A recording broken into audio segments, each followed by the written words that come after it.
안녕하십니까. 니어재단 정덕구 이사장입니다. 날씨도 춥고 또 금년에 마지막 달이 돼서 굉장히 바쁘실 텐데 이 컨퍼런스에 참석해 주셔서 대단히 감사합니다. 특히 이 자리에는 현재 세계 최고의 해외 석학 그리고 국내 최고 수준의 외교안보 전략가분들이 대거 모였습니다. 무엇보다도 한국의 외교안보 전략의 수장으로서 밤낮 없이 세계를 누비고 계신 대한민국의 박진 외교부 장관님께서 축사를 해주시기 위해 이 자리에 와 계십니다. 특별한 감사의 말씀을 드립니다. 특별한 박수로 맞아주시기 바랍니다.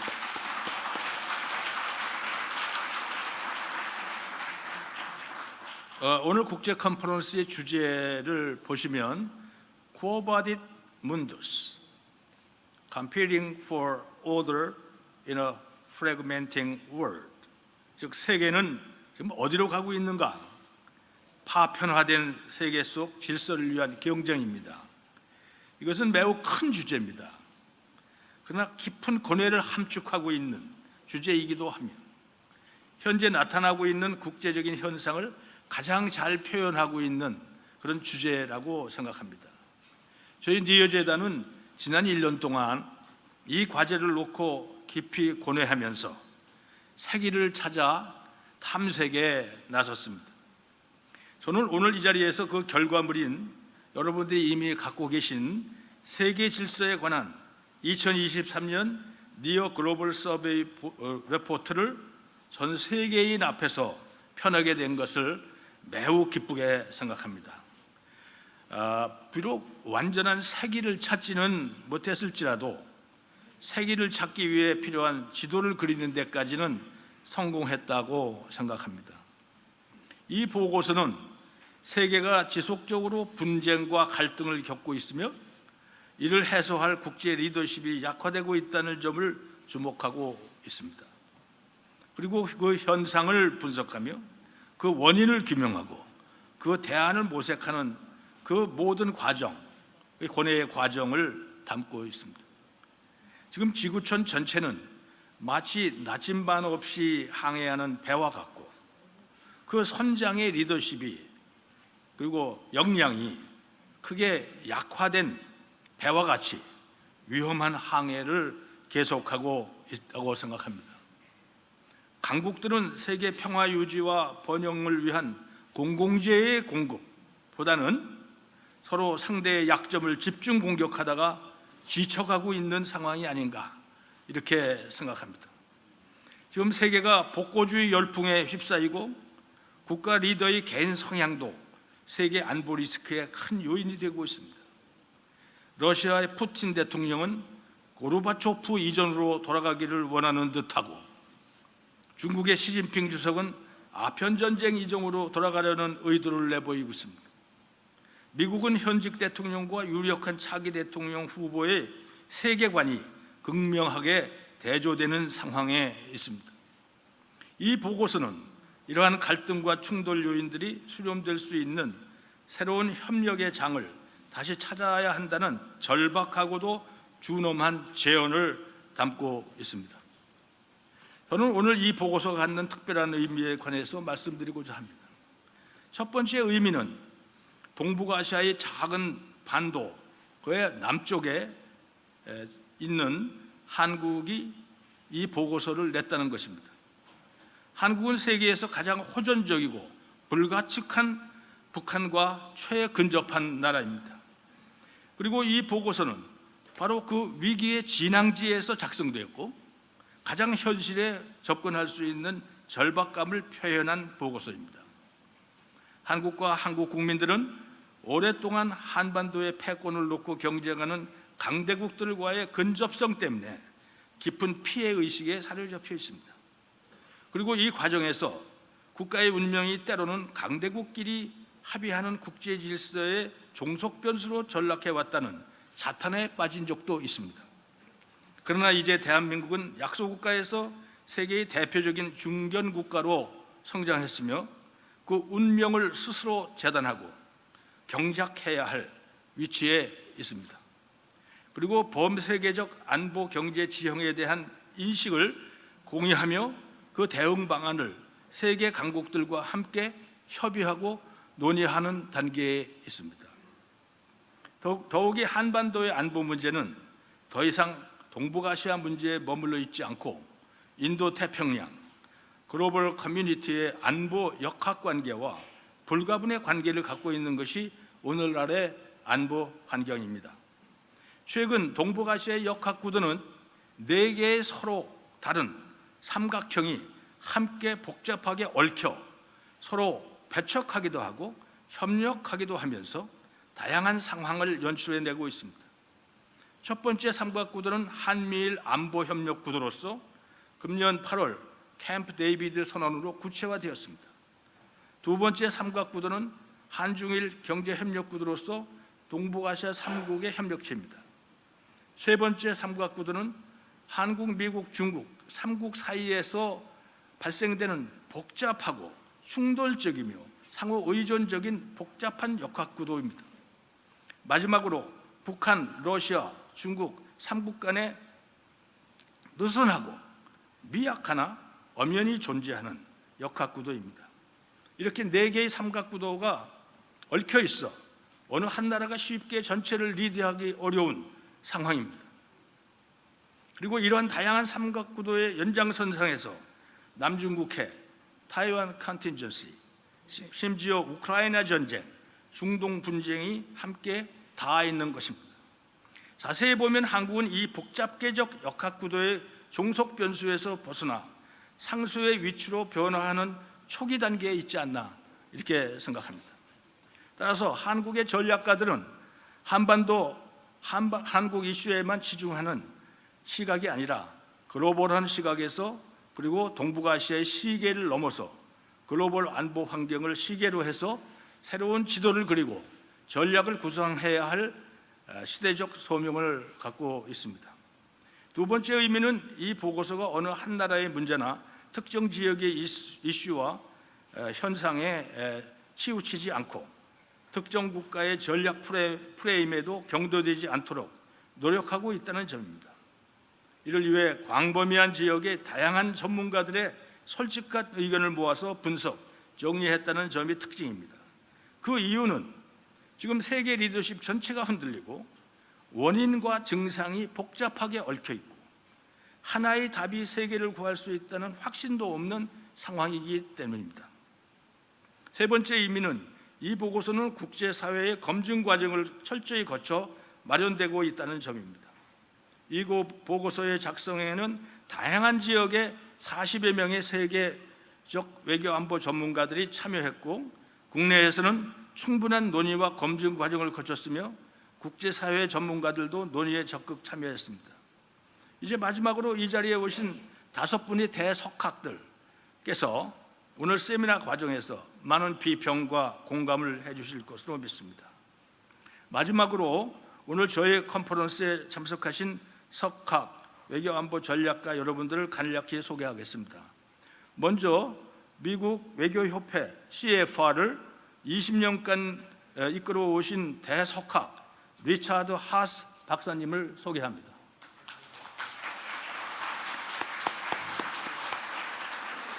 그리고 현재 세계 굴지의 싱크탱크인 시카고 카운슬의 CEO를 맡고 계신 이보달도 박사님을 소개합니다.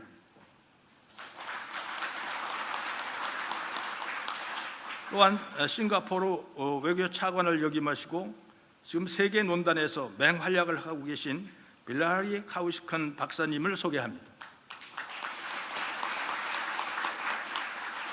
그리고 지금 온라인 줌으로 연결되어 계신 인도의 대표적인 전략가이시고 석학이신 시브샤카르 메논 대사님이십니다. 마지막으로 중국이 자랑하는 세계 전략가로서 지금 홍콩대 교수이신 리챙 교수님이십니다. 이제 한국 측 토론자를 소개드리면 니어 글로벌 프로젝트 이 보고서가 나올 때까지 모든 과정을 지휘하고 또 관리하신 윤병세 전 외교부 장관님이십니다.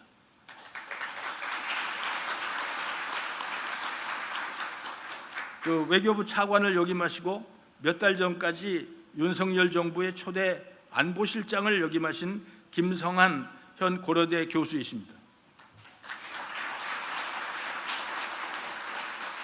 그리고 이번 컨퍼런스를 위해 물심양면으로 지원해 주신 코리아 파운데이션의 김기환 이사장님께 특별한 감사를 드립니다. 그리고 이 자리에는 한국의 국가사회 각 분야의 리더로 활약하고 계신 많은 전문가들이 참석하셨습니다. 그리고 많은 주한 외국 대사님께서 참석하고 계십니다. 일일이 호명드리지는 못하지만 진심으로 감사드립니다. 또한 많은 국내외 언론기관들이 오셔서 열띤 취재 경쟁 중에 있으십니다. 감사의 말씀을 드립니다. 아무쪼록 이번 컨퍼런스가 흔들리는 세계 질서에 대한 인식을 공유하고 새로운 나침반을 찾는 데 중요한 계기가 될 수 있기를 기대합니다. 경청해 주셔서 감사합니다. 감사합니다, 이사장님. 이어서 박진 외교부 장관님의 축사가 있겠습니다.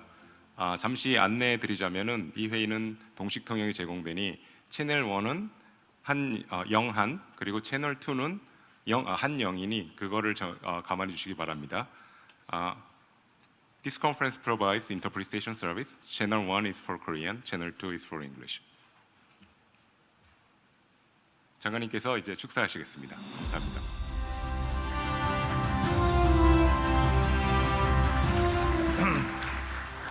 네, 여러분 안녕하십니까? 외교부 장관 박진입니다. 존경하는 정덕구 니어 재단 이사장님, 오늘 4년 만에 국제 컨퍼런스를 대면으로 개최하게 된 것을 진심으로 축하드립니다. 과거에도 국제 컨퍼런스가 여러 차례 있었습니다만은 동북아가 아닌 세계 질서를 주제로 회의를 하는 것은 이번이 처음이라고 들었습니다. 대한민국 글로벌 중추 외교 시대에 참 바람직한 일이라고 생각합니다. 니어 재단은 독립적 또 자율적 싱크탱크로서 지난 15년간 국제 정치 경제 분야에서 큰 기여를 해오셨습니다. 특히 급변하는 국제 질서 속에서 한국의 대응 전략을 모색하고 또 해법을 제시하기 위해서 플랫폼을 꾸준히 제공하고 많은 연구 업적을 이루어 오셨습니다. 이 자리를 빌어서 축하드립니다. 특히 이번에 처음 발간하게 된 글로벌 서베이 보고서가 대표적인 예입니다. 보고서 발간을 다시 한번 진심으로 축하드립니다. 오늘 대한민국 외교 안보의 거목이신 분들과 세계적 석학들께서 이 자리를 빛내주고 계십니다. 이번 회의를 주도적으로 준비하시고 진행하신 윤병세 전 외교 장관님을 비롯한 여러 선배 장관님 여러분, 또 김성한 전 국가안보실장님, 그리고 김기환 한국국제교류재단 이사장님께서 오늘 참석해 주셨습니다. 대단히 반갑습니다. I'm also delighted to see my good friend Dr. Richard HAASS from the Council on Foreign Relations. Welcome to Korea. And Dr. Ivo DAALDER from the Chicago Council on Global Affairs. Also Ambassador Bilahari KAUSIKAN from Singapore, my good friend, and Ambassador Shivshankar MENON from India, who is here online, and Professor Cheng Lee from the University of Hong Kong, again participating through online. It's a great pleasure to join you all today. 참석하신 내외 귀빈 여러분, 뵙게 돼서 반갑습니다. 오늘 컨퍼런스는 QUO VADIT MUNDUS, 세계는 어디로 가고 있는가, 이런 근본적인 질문에 대한 해답을 찾기 위해서 지혜를 모으는 소중한 공론의 장이 될 것입니다.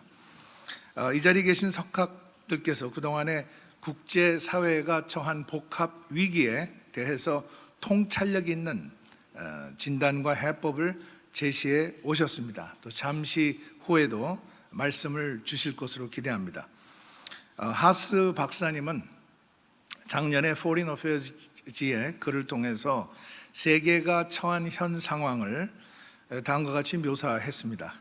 수백 년에 걸쳐 일어나야 할 일들이 수십 년 안에 일어나는 경우가 있는데 지금이 바로 그런 때다, 이렇게 진단하고 있습니다. 글을 쓰신 후에 이스라엘 하마스 무력 충돌 사태까지 겹쳤습니다. 위험한 10년이라는 말이 정말 실감이 납니다. 또 달더 회장님은 얼마 전에 이에 대한 해법을 제시해 주셨습니다.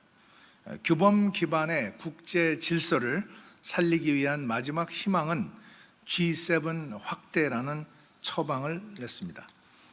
G7에 호주와 한국과 뉴질랜드와 EU와 나토를 추가해야 한다는 것입니다.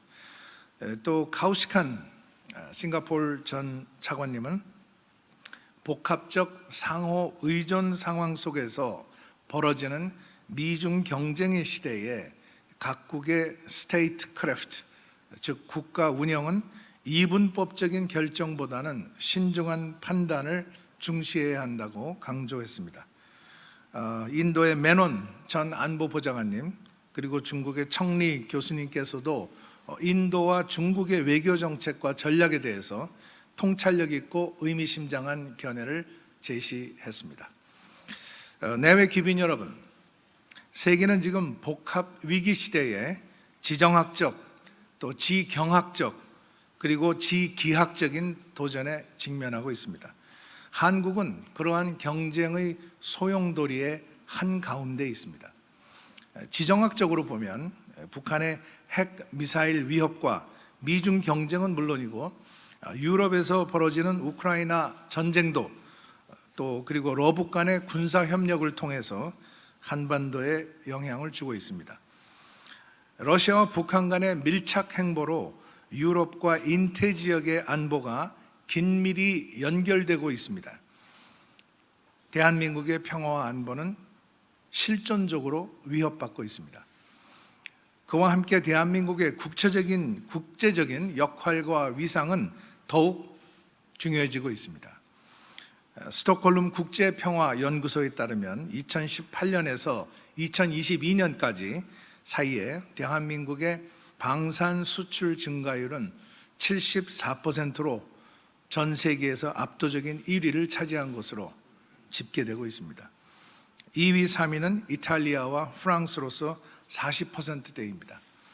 지경학적으로 보면 대한민국은 21세기의 석유라고 불리우는 반도체를 전 세계에서 두 번째로 가장 많이 판매하고 있습니다.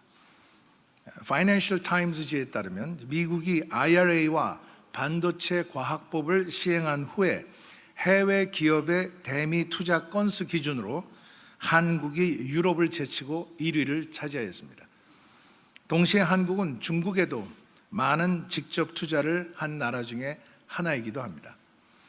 지기학적, 지오테크놀로지 차원에서 보면 대한민국은 강국입니다. 우주 탐사 기술 세계 7위, 원자력 기술 세계 5위, 글로벌 AI 지수 세계 4위, 제조업 경쟁력 세계 3위 또는 4위, 또 블룸버그 혁신 지수는 계속 2년 동안 세계 1위입니다. 윤석열 대통령은 한 달 전에 영국의 리시 수낙 총리가 주최한 블래чл리 파크 1차 AI 안전성 정상회의에 참석해서 AI 기술과 규범적 가버넌스의 중요성을 설파하였습니다. 또 한국은 6개월 후에 영국과 함께 후속 미니 정상회의를 개최하기로 했습니다. 이처럼 대한민국의 지정학적, 지경학적, 그리고 지기학적 차원의 영향력과 위상이 높아진 가운데 국제사회는 우리가 더 큰 역할과 책임을 맡아주기를 기대하고 있습니다. 윤석열 정부는 자유, 평화, 번영에 기여하는 글로벌 중추국가 비전을 실현하는 것을 목표로 세우고 있습니다. 이를 통해서 글로벌 복합 위기를 극복하고 전 세계의 자유와 평화와 번영 증진에 적극 기여해 나가기 위해서 노력하고 있습니다. 우리 정부는 이를 실행하기 위한 청사진으로 작년 12월, 그러니까 1년 전에 인도 태평양 전략을 발표했습니다. 또 인태 전략 발표 1주년을 맞아서 구체적인 액션 플랜을 발표할 예정입니다. 이 자리에서는 글로벌 복합위기 극복에 기여하기 위해서 윤석열 정부가 추진 중인 3가지 분야의 노력을 소개하겠습니다. 우선 첫 번째, 규범 기반 국제 질서를 강화하기 위해서 유사 입장국과의 협력을 대폭 강화해 나갈 것입니다. 윤석열 대통령은 한미동맹 70주년을 맞는 금년 4월에 미국 국빈 방문을 하였습니다. 국빈 방문은 자유, 민주, 인권, 법치라고 하는 공동의 가치에 입각한 한미 동맹을 글로벌 포괄적 전략 동맹으로 강화하는 데 기여하였습니다. 그보다 한 달 전에 시작된 일본과의 관계 개선을 위한 한국의 이니셔티브를 통해서 양국 정상 간의 셔틀 외교가 복원되고, 또 5월에는 히로시마 G7 정상회의에 참여를 거치면서 양국 간 협력의 신뢰 기반을 구축하였습니다. 8월에 캠프 데이비드 3국 정상회의는 미국, 일본과의 긴밀한 협력을 통한 인태 지역의 가치 연대를 강화하겠다는 우리 정부의 강력한 의지를 보여주고 있습니다. 캠프 데이비드에서는 지역적 도전에 대한 한미일 간의 대응을 조율하기 위해서 협의 공약, 즉 Commitment to Consult에 합의하였습니다. 캠프 데이비드 이후에 외교 장관 차원에서만 한 달에 한 번꼴로 한미일 3국 협의를 해오고 있습니다. 한국은 또 일본, 호주, 뉴질랜드 등 아태 지역의 파트너들과 나토 정상회의 계기에 AP4 협의체를 통해서 소다자 협력을 강화하고 있습니다. 유럽의 유사 입장국들과도 파트너십을 강화하고 있습니다. 윤석열 대통령은 지난달 영국 국빈 방문 때 한영 관계를 글로벌 전략적 동반자 관계로 격상시켰습니다. 다우닝과 합의를 체결하고 외교 국방 2+2 장관급 회의를 신설하였습니다. 이로써 대한민국은 미국, 영국, 그리고 호주, 즉 오커스 국가들과 외교 국방 2+2 장관 회의를 갖는 파트너가 되었습니다. 윤석열 대통령은 다음 주에는 수교 이래 최초로 네덜란드를 국빈 방문할 예정입니다. 대한민국이 글로벌 반도체 시장 점유율 2위를 차지하고 있고, 또 삼성, 또 SK 하이닉스를 비롯한 우리 반도체 기업과 네덜란드의 ASML 기업 간의 협력, 대단히 중요한 문제입니다. 이번 방문은 반도체, 에너지, 그리고 인공지능을 비롯한 다양한 분야에서 양국 간 협력을 더욱 발전시키는 계기가 될 것입니다. 윤 대통령은 나토 정상회의에는 작년에 이어서 금년에도 2년 연속 참석하였습니다. 그리고 나토와 대테러, 군축, 비확산, 사이버 방위 등 다양한 영역에서 협력을 제도화하는 ITPP 파트너십 프로그램을 체결하였습니다.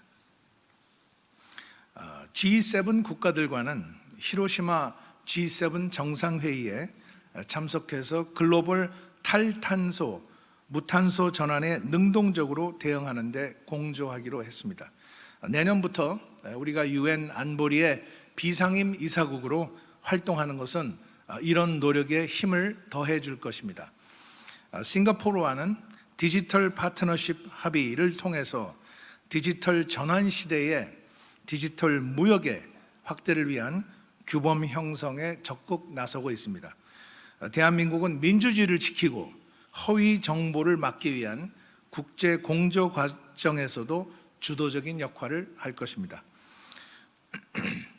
최근에 메리엄 웹스터 사전은 올해의 단어로 authentic, 즉 진짜 또 진품을 선정했습니다. 진짜와 허위를 구별할 수 있는 것이 가장 중요한 척도가 되고 있습니다. 인공지능을 활용한 딥페이크 기술로 인류가 탈진실의 시대를 직면하게 될 수 있는 위험성에 경종을 울리는 것입니다. 리차드 하스 박사는 얼마 전에 세계 안보에 대한 최대 위험 요인은 바로 미국 자신이라고 지적한 바 있습니다. 허위 정보 등의 위협으로부터 민주주의를 지키기 위해 시민의 의무장전이 필요하다고 강조했습니다. 윤석열 정부는 제2차 민주주의 정상회의를 미국, 네덜란드, 코스타리카 그리고 잠비아와 함께 주최하였습니다.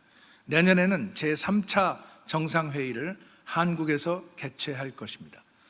2차 회의에서는 허위 정보 위협에 대한 보건력을 강화하기 위한 노력의 중요성이 강조되기도 하였습니다.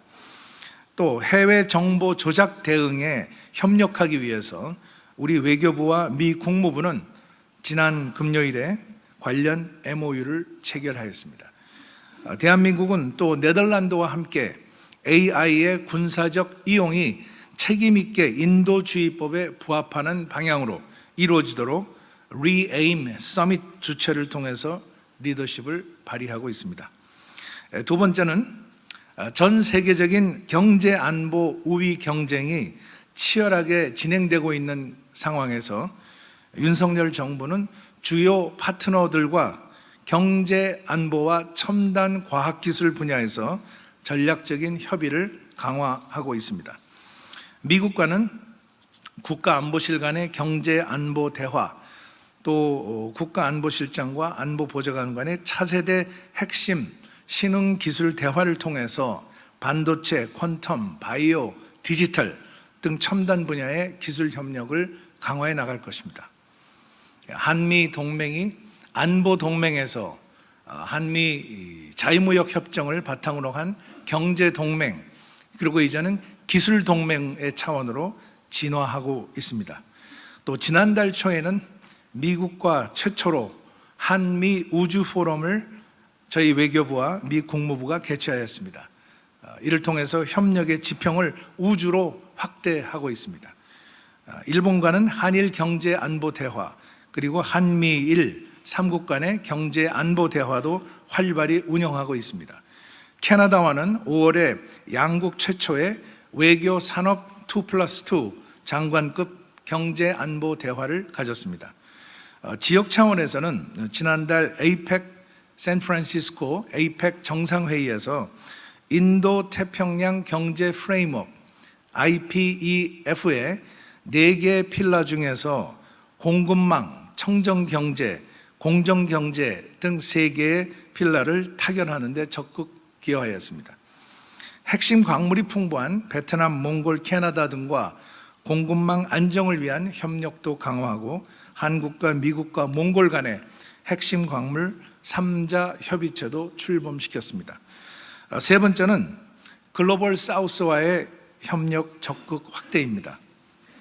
대한민국이 한국 전쟁 직후에 세계에서 가장 가난했던 국가들 중에 하나로 출발해서 불과 2세대를 거치는 사이에 역동적인 민주주의와 아시아의 경제적인 파워하우스로 성장할 수 있었던 것도 국제사회에 도움이 있었기 때문입니다.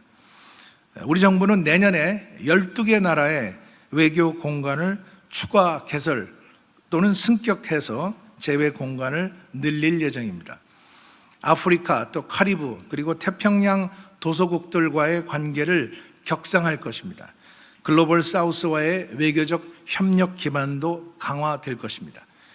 지난주에 애석하게도 부산이 2030년 세계 박람회 유치에 성공하지는 못했지만 우리나라는 전방위적인 교섭 과정에서 그동안 접촉 빈도가 상대적으로 낮았던 지역의 글로벌 사우스 국가들과의 매우 활발한 고위급 교류를 하였습니다. 민관이 하나가 돼서 팀 코리아로 움직였습니다.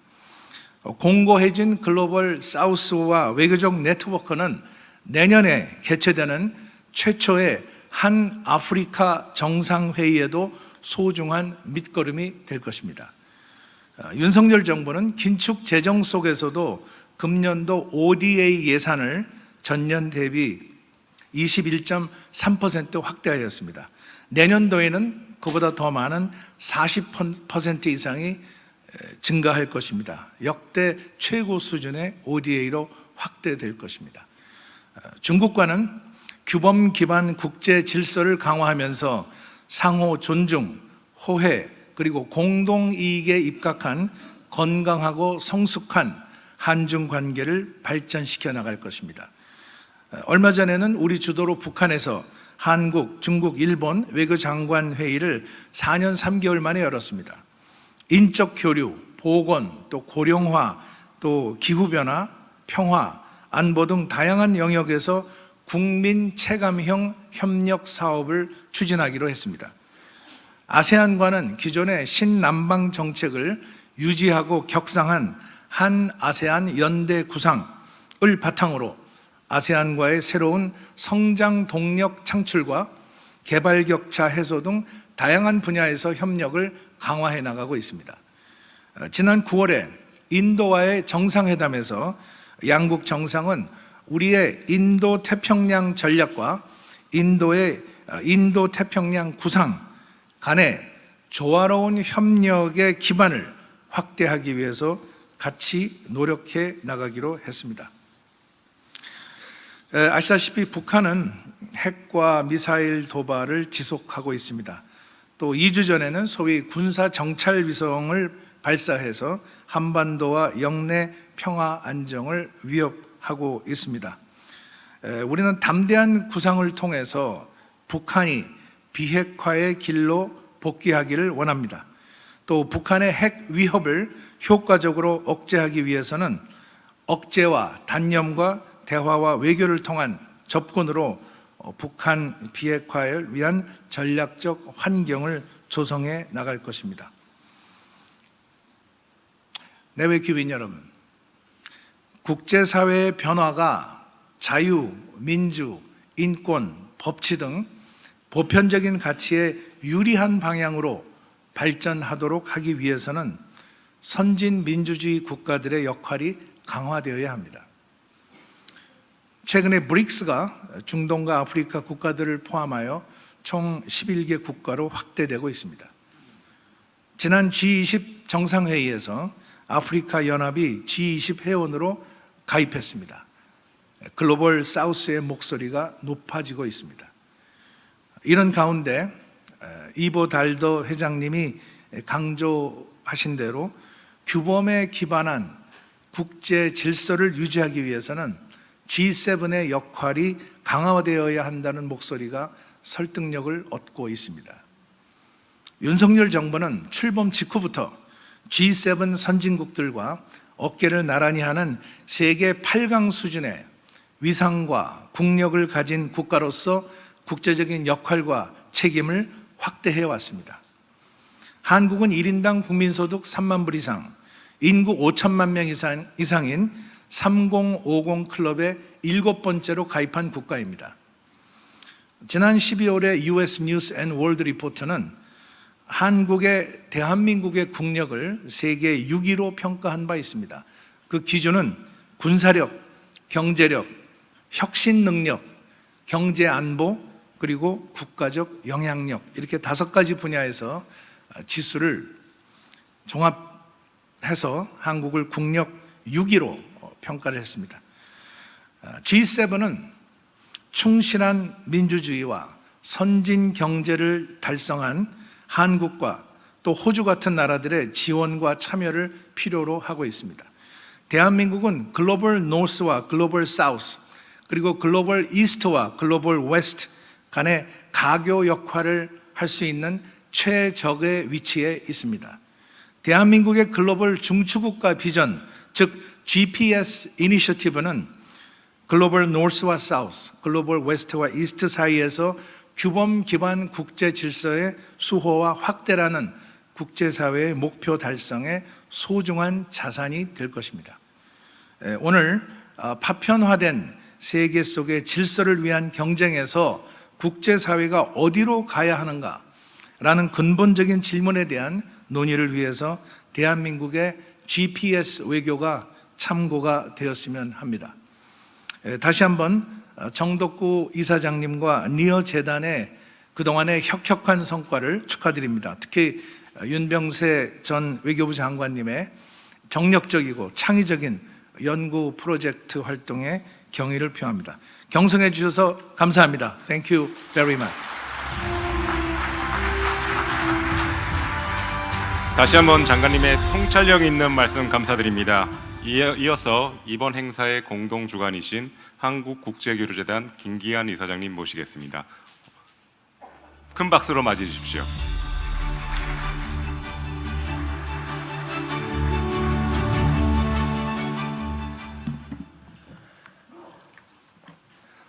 안녕하십니까. 한국국제교류재단 이사장 김기한입니다. 우선 오늘 쌀쌀한 날씨에도 오늘 참석해 주신 내 귀빈 여러분께 심심한 감사의 말씀을 드립니다. 그리고 오늘 바쁘신 일정 중에서도 아주 훌륭하신 기조연설 축사 말씀을 해주신 박진 외교장관님께 특별한 감사의 말씀을 드립니다. 그리고 이번 컨퍼런스를 공동 주관해 주신 니어재단 정덕구 이사장님, 그리고 존경하는 윤병세 전 외교장관님께 감사의 말씀을 드립니다. 또한 오늘 참석해 주신 존경하는 김성환 교수님, 리처드 하스 미국 외교협회 명예회장님, 이보 달더 시카고 카운슬 회장님, 빌라하리 카우시칸 싱가포르 전 외교차관님을 비롯한 내외 귀빈 여러분께 심심한 감사와 환영의 말씀을 드립니다. 최근 국제 정세는 러시아의 우크라이나 침공과 전쟁, 하마스 이스라엘 전쟁, 중국의 부상과 미국 중국 간의 전략 경쟁, 북한의 계속되는 핵 미사일 도발, 세계 경제 위기라는 글로벌 복합 위기 상황을 대면하고 있습니다. 이번 컨퍼런스의 주제인 세계 어디로 가고 있는가, 파편화된 세계 속 질서를 위한 경쟁은 현 시점에서 매우 시의적절한 주제라고 생각합니다. 그동안 유일 초강대국 미국 중심의 세계화에 대한 믿음이 약해지는 한편 자유민주주의, 인권, 법치주의 규범에 기반한 국제 질서와 같은 공통가치 공유하는 파트너 국가들 간의 협력이 한층 더 중요해지고 있습니다. AI, 퀀텀 컴퓨팅 등 첨단 과학 기술은 민간 혁신 역량뿐만 아니라 국가 안보의 핵심 우위를 결정하고 있으며, 이에 따라 민간 분야에 대한 새로운 안보 규제가 강화되고 신뢰할 만한 파트너 국가들 위주의 협력과 공급망 다변화, 생산, 수출, 투자의 광범한 규제 등이 활용되고 있으며 국제 전략 환경도 변화하고 있다고 사료됩니다. 미국과 중국은 제이크 설리반 국가안보보좌관의 말씀하신 스몰 야드 하이 펜스라고 묘사되는 첨단 과학기술 및 안보 분야에서의 경쟁이 치열해짐에 따라 그 외 여타 분야에서의 협력 기조에도 불리한 영향을 미치고 있는데, 인도 태평양 지역에서의 중국과의 관계를 예측 가능하고 안정적으로 관리하고자 하는 국제적인 노력도 한층 더 중요해지고 있습니다. 우리나라의 글로벌 중추 국가 외교 인도 태평양 전략은 이러한 글로벌 전략 환경 변화에 선도적으로 대처해 나가는 노력이라고 사료되며, 우리 재단의 공공 외교 활동도 가치 파트너국들과의 교류 협력, 인공지능, 퀀텀 컴퓨팅, 바이오, 기후변화, 우주항공 등 첨단 과학기술 분야에서의 산학연 협력 강화 등에 관심을 두고서 글로벌 매력 국가, 한국의 소프트 파워를 고양해 나가는 다양한 교류 사업을 추진해 나가고 있습니다. 금년 2023년 한미동맹 70주년을 맞이하여 미국 워싱턴 DC 소재 CSIS, 하버드 대학교 벨퍼 센터, 아시아 소사이티, 스탠퍼드 대학 등 주요 정책 연구소와 대학에서 5차례의 정책 포럼을 개최해 오고 있으며, 뉴욕, LA, 필라델피아 소재 박물관 및 미술관에서 특별 전시와 한미 정책 전문가 교류 사업을 계속적으로 추진해 나가고 있습니다. 특히 2023년 8월 캠프 데이비드 한미일 3국 정상회담 이후에는 한반도뿐만 아니라 인도 태평양 지역에서의 한미일 3국 간 안보 및 첨단 기술 협력, ODA 협력 등 외교의 새로운 지평도 열어나가고 있습니다. 내년 2024년에는 한일, 한중일 협력, 한중 협력, 나토 G7 플러스 협력, 글로벌 사우스웨이 교류 협력 등 우리의 글로벌 중추국가 인도태평양 전략의 주요 과제와 관련한 공공 외교 활동을 관심을 갖고 추진해 나가고자 합니다. 또한 우리 재단은 내년 2024년에는 뉴욕 소재 슈미트 퓨처스와 협력하여 융합형 스템 인재교류 프로그램을 진행하고 KF 글로벌 펠로우 프로그램을 통해 주요 파트너국들과의 연대 협력과 글로벌 도전 이슈들에 함께 대처해 나가는 기회들을 우리 젊은 세대에게 제공해 주려고 합니다. 오늘 컨퍼런스가 국제사회의 복합 위기와 국제전략 환경의 변화 과정에서 미래에 대한 의미 있는 논의장이 되기를 바랍니다. 다시 한번 우리 컨퍼런스를 공동 주관해 주신 니어재단 관계자 여러분께 심심한 감사의 말씀을 드립니다. 감사합니다. 말씀 감사합니다. 김기현 이사님께서 대회사와 축사를 전해주신 그리고 정덕구 이사장님 그리고 박진 장관님 세 분께 다시 한번 큰 박수 부탁드립니다. 행사가 좀 늦어지고 있지만 계획대로 진행할 예정입니다. 다시 한번 늦어지는 점 사죄드립니다. 이어서 오늘 행사의 핵심이라고 할 수가 있는 니어 글로벌 서베이 보고서 발표가 있겠습니다. 니어 재단은 세계 석가들과 함께 새로운 세계 질서를 구상하기 위한 서베이를 진행하고 그리고 새로운 세계 질서 보고서를 발간했습니다. 지금 바로 2023 니어 글로벌 서베이 보고서 발표를 진행하겠습니다. 이를 위해서 발표를 진행해 주실 한국외대 메이선 리치 교수님 박수로 맞이해 주십시오.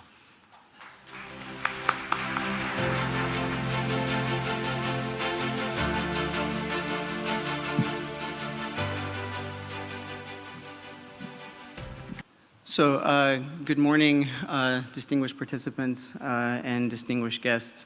My name is Mason Ritchie. I'm professor of international politics at Hankook University of Foreign Studies and author of the Global Survey Report, Chapter 1, Analyzing World Disorder and Great Power Competition.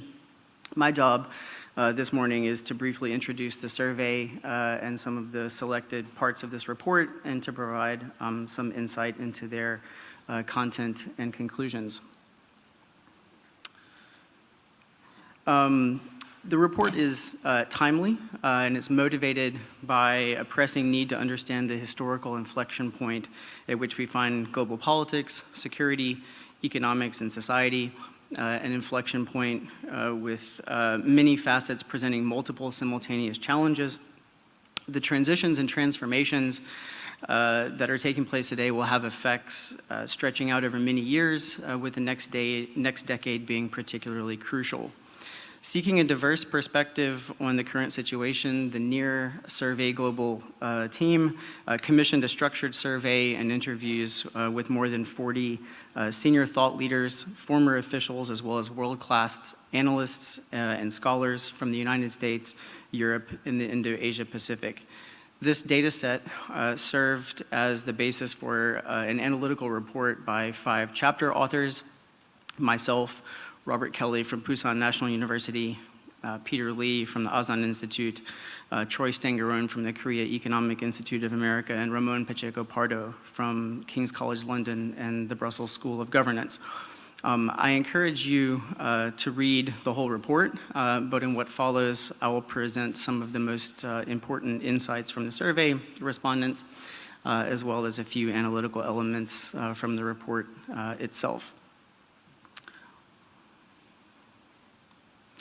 One of the primary findings from the survey is that the contemporary global order, or disorder as the case may be, that is to say the various unfolding challenges and crises, is complex. I believe that Foreign Minister Pak has frequently referred to this complexity with the term polycrisis. The 3 drivers that stood out most to the NEAR Survey Global Survey respondents include China's assertiveness, Russia's war against Ukraine, and the decline in US relative leadership internationally. Starting with China's assertiveness, even in some cases revisionism, the respondents identified this as happening along military, security, economic, technological, ideational, and ideological dimensions. This is the long-run challenge, as Chinese revisionism, both in terms of geography, such as Taiwan, and international rules and norms, represents both a fundamental shifting of the global order and significant potential conflict risk in critical areas. Turning to Russia's war against Ukraine, this was identified as a much more acute crisis in terms of immediate disaster, notably for those killed or injured in the fighting, including especially civilians, the risk to Ukrainian sovereignty, and the knock-on risk to the modern informal institution of state sovereignty, and the accelerant effect of this war on other crises. Also pernicious is the way that the Russian invasion of Ukraine has dramatically undermined the United Nations Security Council, as President Yoon Suk-yeol pointed out in his 2023 UN General Assembly speech. This undermining of a pillar of global multilateral security governance is dramatic and possibly long-lasting. It is also ironic. The conundrum is that an international system that has become unhinged and in disarray requires more multilateral intergovernmental governance precisely at a time when a critical institutional mechanism to this end is at best contested and possibly broken. Thirdly, the respondents identified the relative decline in US international leadership as a particular problem. Depending on the near respondent, this dates perhaps from ill-advised US decisions during the global war on terror, perhaps from the 2008 financial crisis, which started in the US before metastasizing to other regions, or from indecision vis-a-vis crises during the Obama administration, but certainly, as the near respondents pointed out, this was the case, that is to say, relative decline of US international leadership by the time of the Donald Trump administration, for many of the reasons that I think all of us here today understand. Anecdotally, I have to say this is clearly the case in South Korea, as hardly a day passes in which I do not see a newspaper article over the consequences potentially problematic for South Korea were Trump to be reelected in 2024. Regardless of the reason, the worry over relatively declining US leadership is especially noticeable in the survey respondents from Asia, as is visible in the graphic here. And despite the fruitful effort of the Biden administration to upgrade Indo-Asia Pacific regional alliances, a major beneficiary of which has been South Korea. Survey respondents from the United States were also somewhat worried about relative US leadership abroad, while European respondents were relatively sanguine.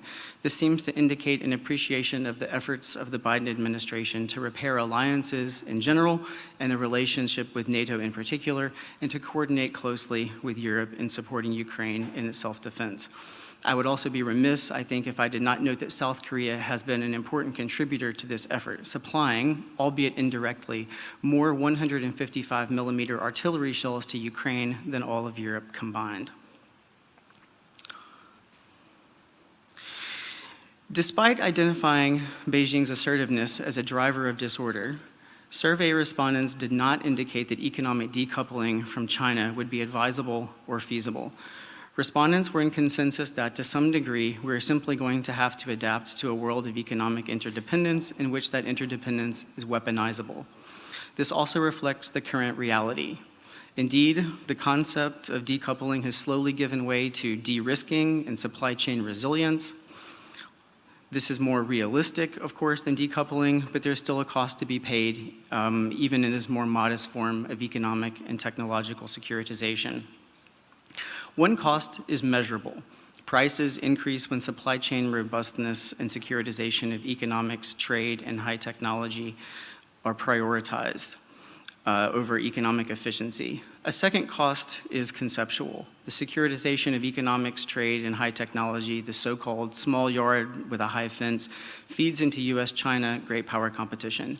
Many near respondents identified this as a particularly salient risk for increasing disorder, crisis, and conflict. Managing this Sino-US rivalry and thus reducing the risk for conflict is thus the order of the day. Near survey respondents were cautiously optimistic about this prospect.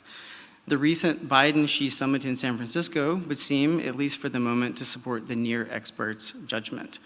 More ambitiously, there remains the possibility and the need, indeed, to cooperate with China where possible and important.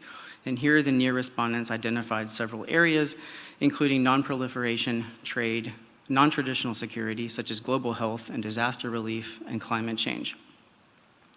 The one area in which the survey respondents seemed extremely pessimistic about cooperation was in emerging technology. Two important conclusions seemingly arise from this viewpoint.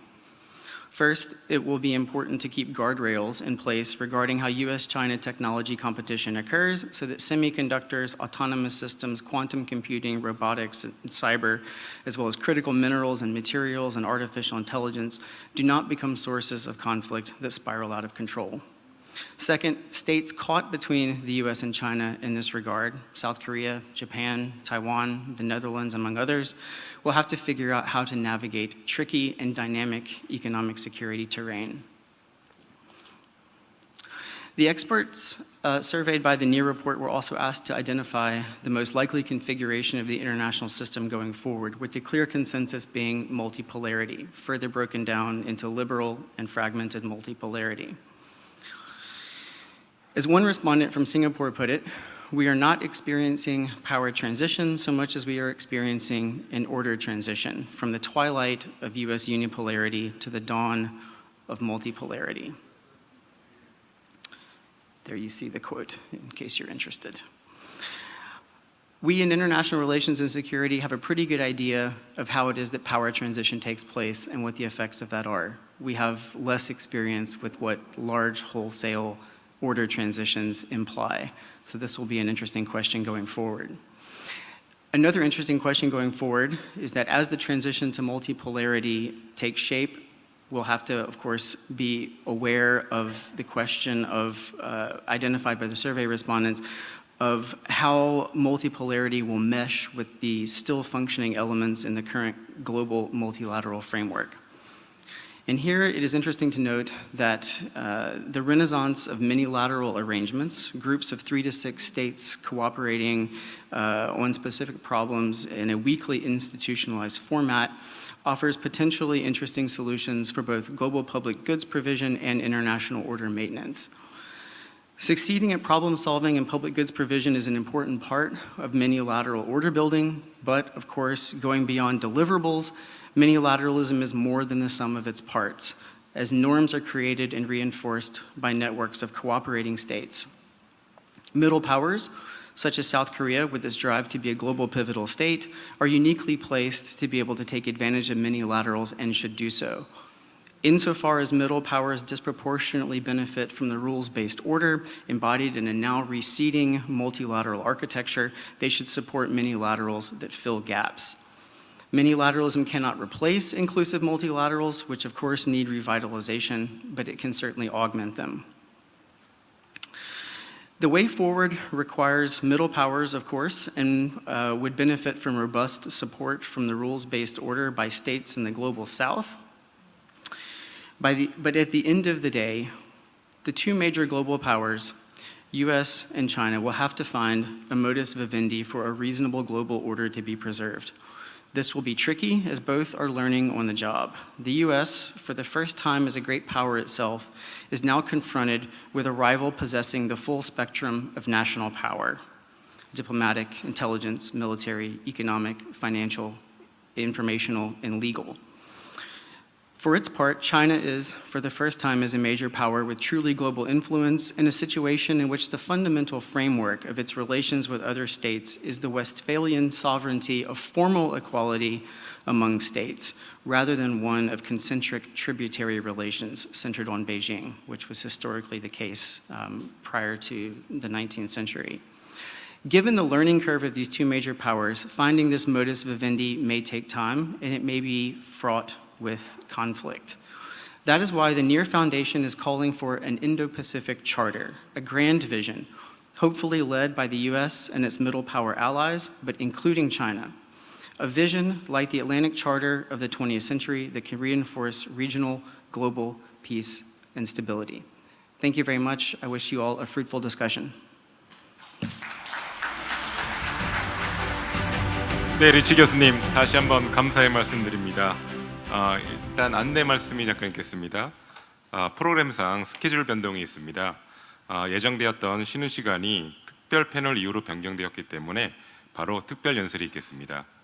파편화된 세계 속 국가들의 경제적 대응을 주제로 연설해 주실 미국 외교협회 리차드 하스 명예회장님 앞으로 모시겠습니다. 힘찬 박수로 맞아주십시오.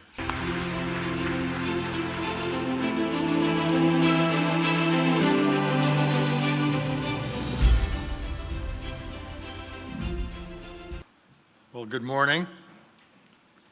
I should probably apologize for standing between you and your break. It was not my decision, so do not blame me. I do, though, want to salute the NEAR Foundation, Chairman Chung, former Foreign Minister Yoon, and others for organizing this event and on publishing the global survey report on world order, or world disorder, if you prefer. It's an important event, an important publication, and an important topic. I want to salute the Foreign Minister, Park Jin. Actually, I want to make it broad. I want to salute him. I want to salute President Yoon and his colleagues for designing and implementing what I would argue is one of the more thoughtful, creative, and at times courageous foreign policies we're seeing in the world today. So, well done, sir. Pleased to be here also with some good friends and colleagues, Ivo DAALDER, Bilahari, KAUSIKAN. So for me, it's a treat. What I'm going to do is make a few points about the world. I will do my best to depress you, and then I think we'll hear from others. As you've already heard, this is an era of growing disorder, or to use my favorite word, disarray. Obviously, there are wars in Europe and the Middle East, potential for such in this part of the world, the reality of North Korea's nuclear and missile programs, the threat of Iran's, the world's failure to successfully address climate change despite such meetings as the COP28 going on in Dubai. The challenge, whether you're in a position of authority and responsibility, if you're trying to influence those who are, is how do we strengthen or promote world order, or actually more accurately, world orders in the plural. Because there's a geopolitical order in the world as well as a global order in the world. And the two are related, but they're also quite different. Let me begin by saying a few things about the geopolitical order. The first and immediate priority must be to ensure that Russia is frustrated in Ukraine. If Russia were to succeed, it would not only be awful for Ukraine, it would not only be dangerous for the rest of Europe, but it would set a terrible precedent. 30 years ago, the world succeeded in frustrating, defeating Iraqi aggression against Kuwait. That was actually the opening act of the post-Cold War era. We do not want 30 years later the character of the post-Cold War era to change so dramatically for the worse. So Russia must be frustrated, and I would argue it is essential that a viable Ukraine survive with ties to Western Europe, with ties to NATO, with ties to the European Union. My goal is that ultimately it would reclaim all of its territory.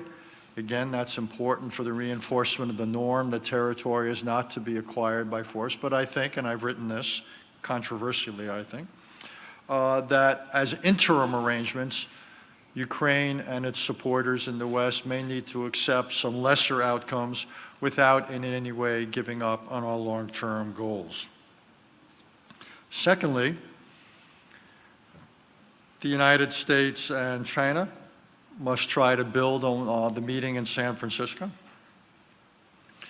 and at a minimum try to agree on what the two of them can avoid, even if they cannot agree on what it is the two of them are to accomplish.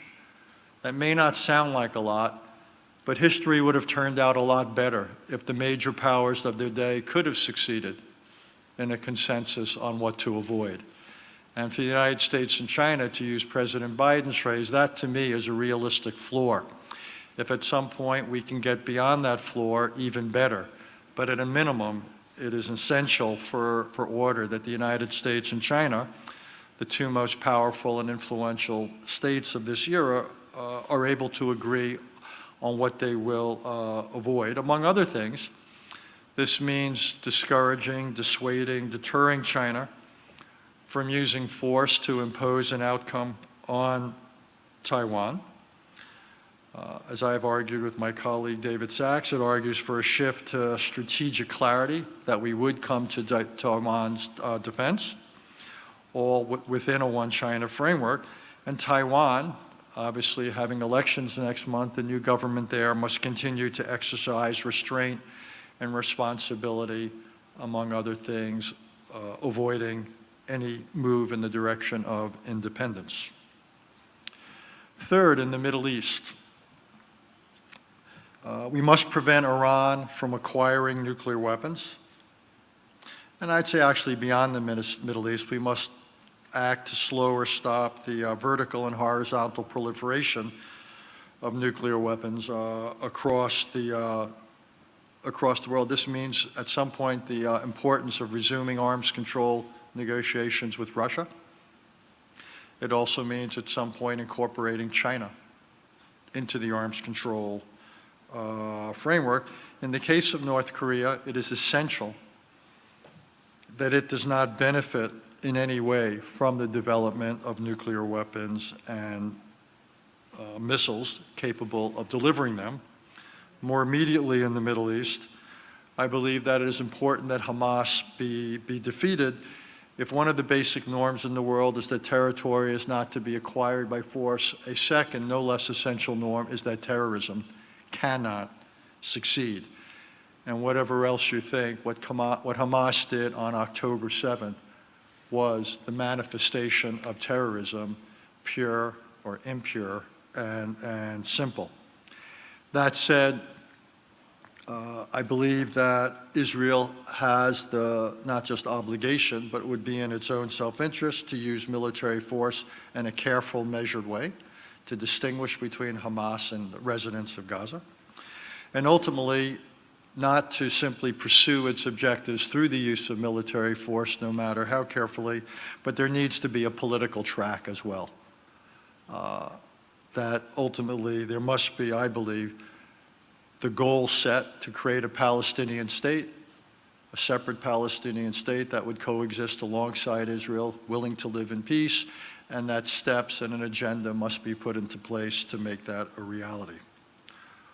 What else has to happen in the world if there is to be more order than disorder? Cyber, one of the new technologies, it's important that that be regulated. And I think that, particularly for democratic countries, it's important that we set rules that push back against cyber interference in our internal affairs. Elections in Taiwan, as I mentioned, in January, elections in the Republic of Korea in April, elections in my own country, the United States, in November. It is in our collective self-interest to figure out how it is we protect our democratic processes and push back against those, Russia leading among them, but also others, Iran, North Korea, China, who would interfere with them. If we are going to succeed in the world, alliances must remain central. And alliances are a mode of organizing the world far preferable to any of the imaginable alternatives. We do not want to have a world where powerful countries dominate their respective regions, so-called spheres of influence. Nor do we want to have a world where every country moves to a choice between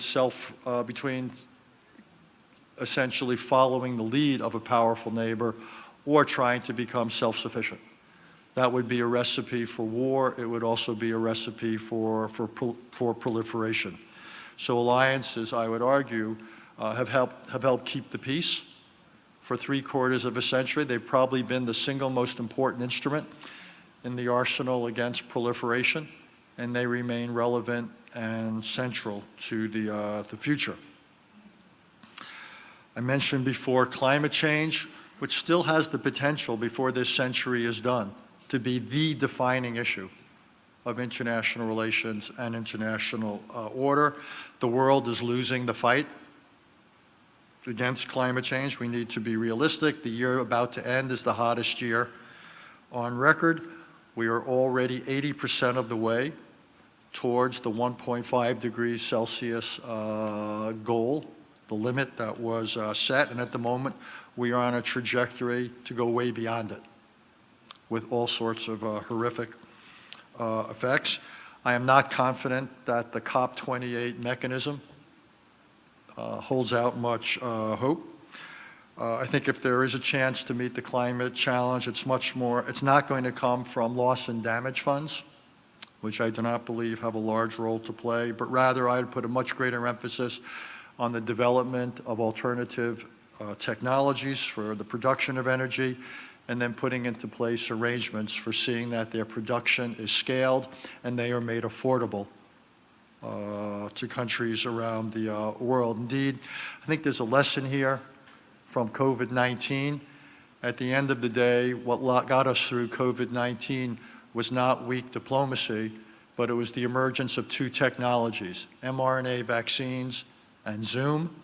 And if there is hope on getting through the climate challenge, I believe it will come from the production and the sharing of new technologies. More broadly, and it's come up here before with the phrase minilateralism, I do not believe universal multilateralism that resembles the UN General Assembly is going to be the answer to much, if anything. We've already seen that in the trade sphere, the failure of the Doha round. There is success in trade, but it's not universal. So increasingly, we must think about coalitions of the like-minded. Those actors, they may be countries, they may be from the private sector, maybe NGOs, what have you. But bring together those actors that are the most relevant to the challenge at hand and most willing to play a constructive role. We have got to be flexible and we have got to be practical. And I would think if there's going to be any progress in seeing that the positive aspects of artificial intelligence are made available and some of the negative aspects of it are to be pushed back, it will come through this type of coalition of the like-minded. A lot of what is written about in this conversation about order and disorder is about the behavior of strong states. But as we've seen in large parts of the world, weak states are also an enormous problem. We're seeing it in the Americas, we're seeing it in the Middle East, we're seeing it in Africa. So much greater efforts to do more to build institutions and better governance. And increasingly, we have to use the mechanisms of aid and investment to promote just that in weak states. What else can I say just before I end? Because I'd much rather than hearing myself, I'd rather hear from others. All of what I've said places a large responsibility on my own country, the United States. This is nothing new. For 75 years, the United States has played a large role in the world. We've been more effective than not by acting unilaterally, but by acting in concert with others. And I'm not comfortable saying this, but I think the question has arisen. You've all watched us, you all read about us, you've all visited us, about our willingness and ability to play such a role for the next 75 years, or even for the next 5 years. I don't have a good answer for you. I wish I could stand up here today and be reassuring. I obviously hope so. I'll obviously do what I can to see that that we do continue to do that. I believe it's in our own interest. I believe it's in the interest of the Republic of Korea. I believe it's in the interest of the world. And I think this poses major questions for other countries about how they will think through what they do if the United States is willing to play such a role, but also if it's not. What they would do in the eventuality where the United States was not willing to play the sort of large role, the large responsible role that it has played over the past 3/4 of a century. Part of our challenge in doing this will be to strengthen our democracy at home. So we have the ability to come to positions which allow us to meet our domestic challenges, which allow us to carry out an effective, reliable, consistent foreign policy. Again, what happens in the United States affects the world. What happens in the world affects the United States. That is true for us. That is true for others. I think that is somewhat in play right now. We see it in today's news about questions about our funding of aid for Ukraine and Israel. And that is simply a fact of life. If there is good news here, it is good news for the NEAR Foundation. You will have no shortage of subjects to study in the future, whether you're looking narrowly at the question of the interests of the Republic of Korea, whether you're looking at what is now called the Indo-Pacific region, or whether you're looking at world order. The foreign minister mentioned that I recently wrote an essay where I wrote about this being a dangerous decade. It is. The good news, though, about history is nothing is inevitable. Nothing has been decided. But the not so good news about history is the same message, that a lot is in play. And we have come out of an era of history where we could wake up every morning and have lots of things in place, and we could assume them, we could predict them, we could take them for granted. I think we're entering a period of history now where there's not only the reality as well as the potential for greater disorder or disarray, but there is the reality and the probability of greater turbulence. So this will put a great degree of pressure, a great premium on statecraft, on conceptual work, and ultimately on those who have the obligation to carry out day-to-day diplomacy. And I would simply say that the character of this era of history, the nature of this era of history, very much depends on our collective efforts and our collective success. So I want to thank you for showing the interest to be here this morning. I want to thank Chairman Chung and his colleagues for their intellectual efforts, and I look forward to the conversation to come. Thank you. 리차드 하스 명예회장님의 통찰력 깊은 말씀 감사드립니다. 향후 10년이 굉장히 위험하고 어려울 거라는 점, 그 점 깊이 동의합니다. 다음 패널, 특별 패널 발표에 앞서서 잠시 드릴 말씀이 있습니다. 저 박진 장관님께서 바쁘신 일정 때문에 이석하십니다. 그래서 바쁘신 와중에도 이 왕림해 주셔가지고 이 자리를 빛내주셔서 다시 한번 감사드리고 박수로 배웅해 주십시오. 감사합니다.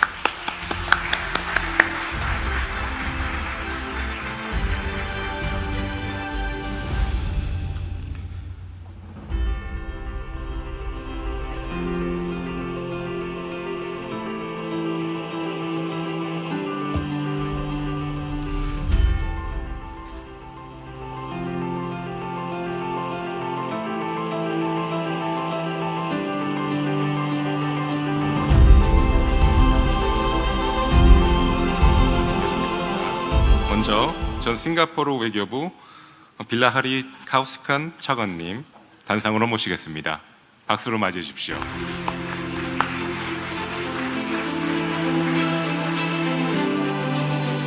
Chairman Chung, Minister Yuen, President Kim, Richard Ivor, distinguished guests, Your Excellencies.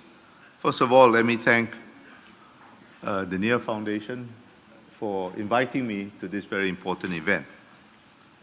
I read the survey report with great interest. It's an excellent report. And I only want to add one small qualification, and I agree with most of it. I just want to add one small qualification. I think it's a bit of an overstatement to call this a fragmenting world. I prefer to call this a return to normalcy. Competition, conflict, these are, to my mind, inherent characteristics of international relations. And it is a fundamental mistake, I think, to think of any international order as necessarily uncontested or even peaceful.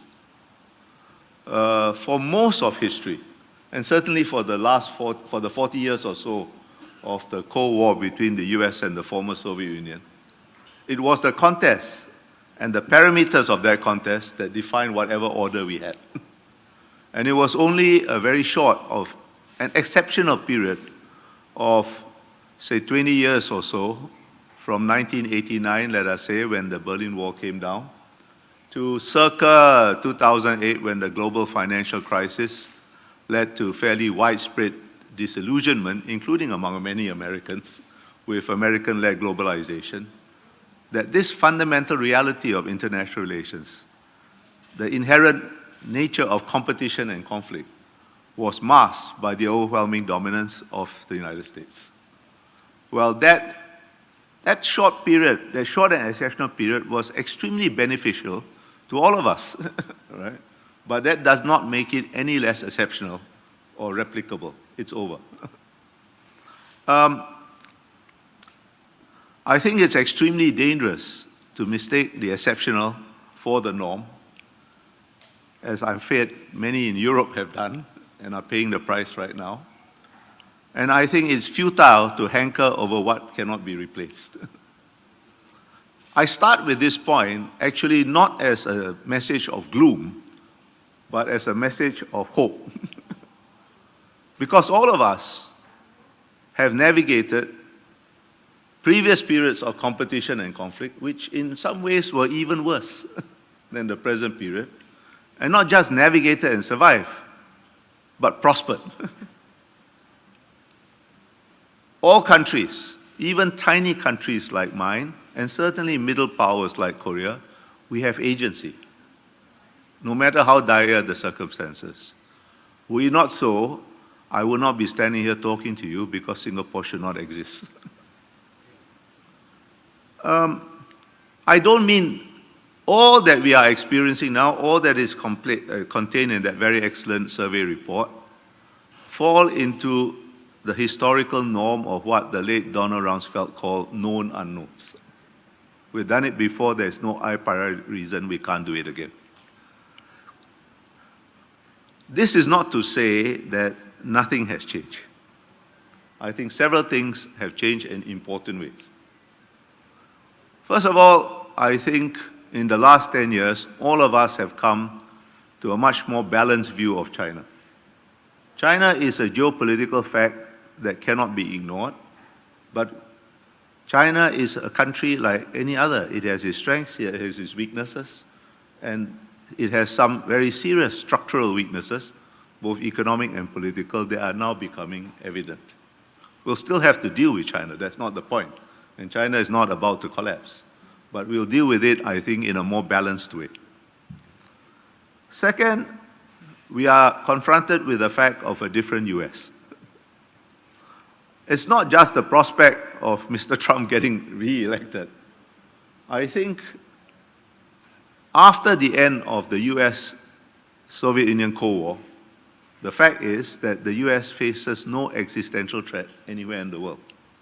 And therefore, the US is going to be much more selective, transactional, if you like to use that word, in its international engagements. And therefore, the US is going to demand more of its allies, its friends, its partners, to help it uphold international order. I think we in Asia have recognized this much earlier. I think the Middle East is in the process of recognizing it in its own way. I think, again, the region or continent that has least recognized this or is resisting it is Europe. They are paying the price now for that rather period of sanguinity when they mistook the exceptional for the norm. But there is only one US, and we'll have to deal with it the best we can. And thirdly, I think while competition is inherent in international relations, competition among major powers in particular, I think the nature of that competition has changed, and we should understand that nature clinically.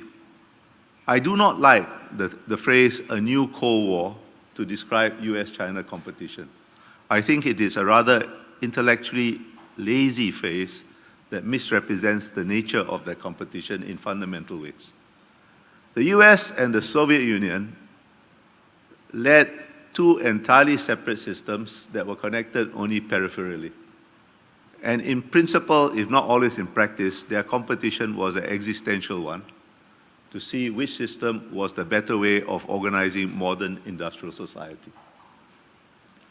We know the answer to that question. And more important, I think China reluctantly and partially also knows the answer to that system.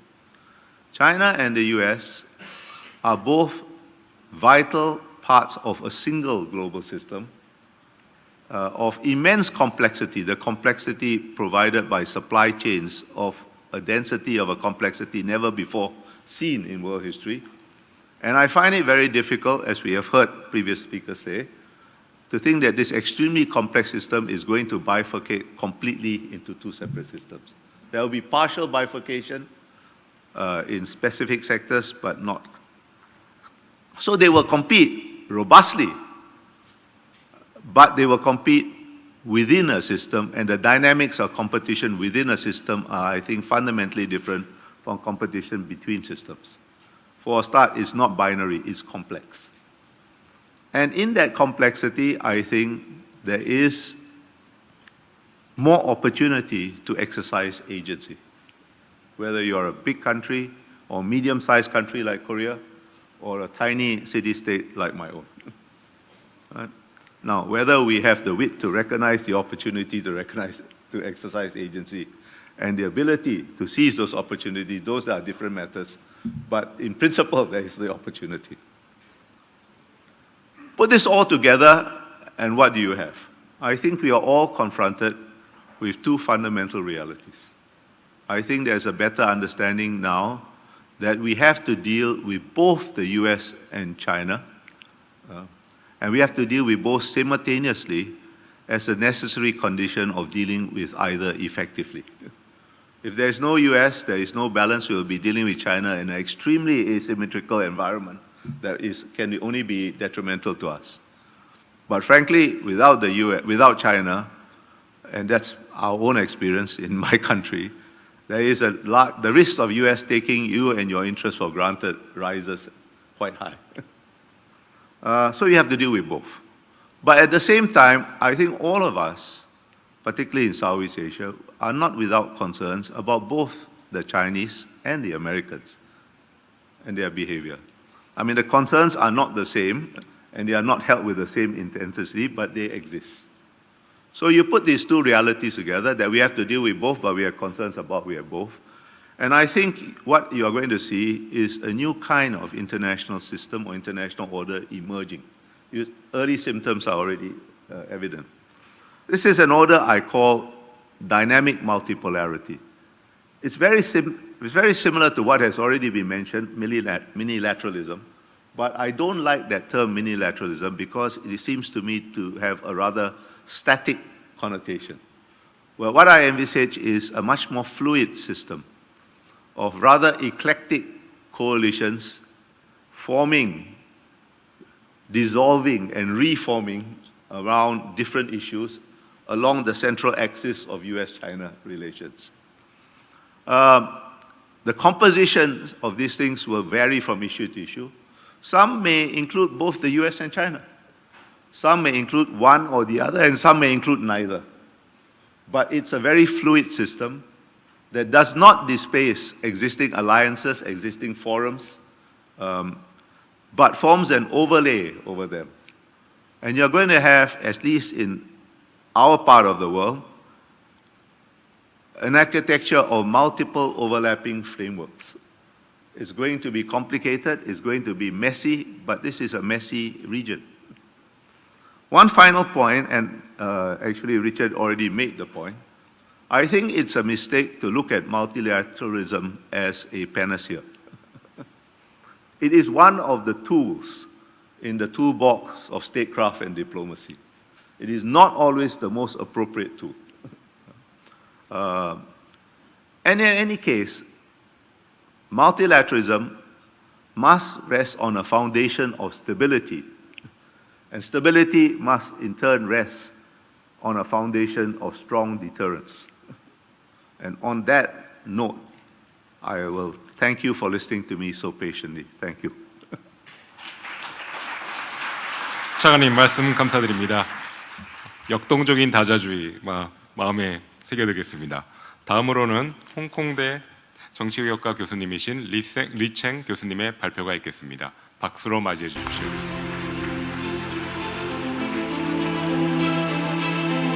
the danger of globalized bifurcation.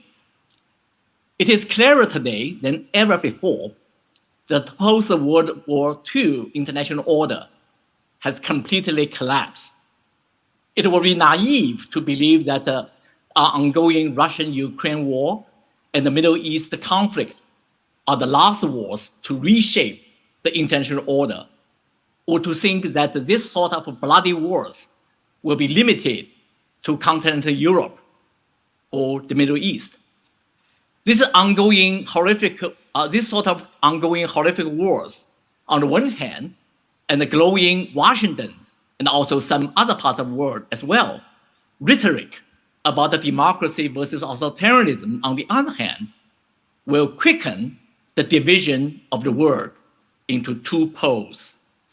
The central domain of this polarization lies in the intense competition and even confrontation between the United States and China. Some recent decoupling or relocation will likely crystallize an already threatened bifurcation of the world, resulting in two confrontational blocks in 10 key areas. Because time constraint, I will not elaborate on these 10 areas, but just wanted to share the list with you. Number one, two trade and investment systems. Number two, two industrial chains and the two supply chains. Number three, two oil, natural gas, and the new energy lines. Number four, two credit card payment systems. Number five, two financial and currency systems. Number six, two IT, 5G, and internet systems. Number seven, two satellite navigation systems. Number eight, two outer space exploration programs. Number nine, two military and ideological blocs, or simply a new Cold War. And finally, number 10, a possible hot war in the AR era. Now, this dark scenario, of course, not inevitable, and it may not result in full-fledged decoupling, but some of these decoupling or decoupled blocks have already emerged, some even competed, and others may accelerate in the years to come. Ironically, the world in which we live should be a multipolar world. Neither the unipolar nor bipolar structure serves the interests of the international community. Also, paradoxically, trends towards global bifurcation have been on the rise at the precise time when the most serious issues we face can only be resolved through the recognition of our interdependence. The greatest challenge the world faces are not what some politicians have called a showdown between democracies and authoritarianism, but climate change, public health, economic disparities, both within and between countries, sustainable development, arms control, and peace. Now, this leads me to my second point, China's response and the strategy toward a US-defined polarized world.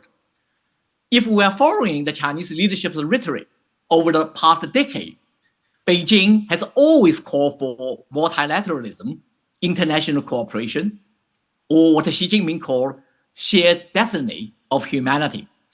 And they place a much emphasis on international institutions, including UN, APEC, and G20, and many others.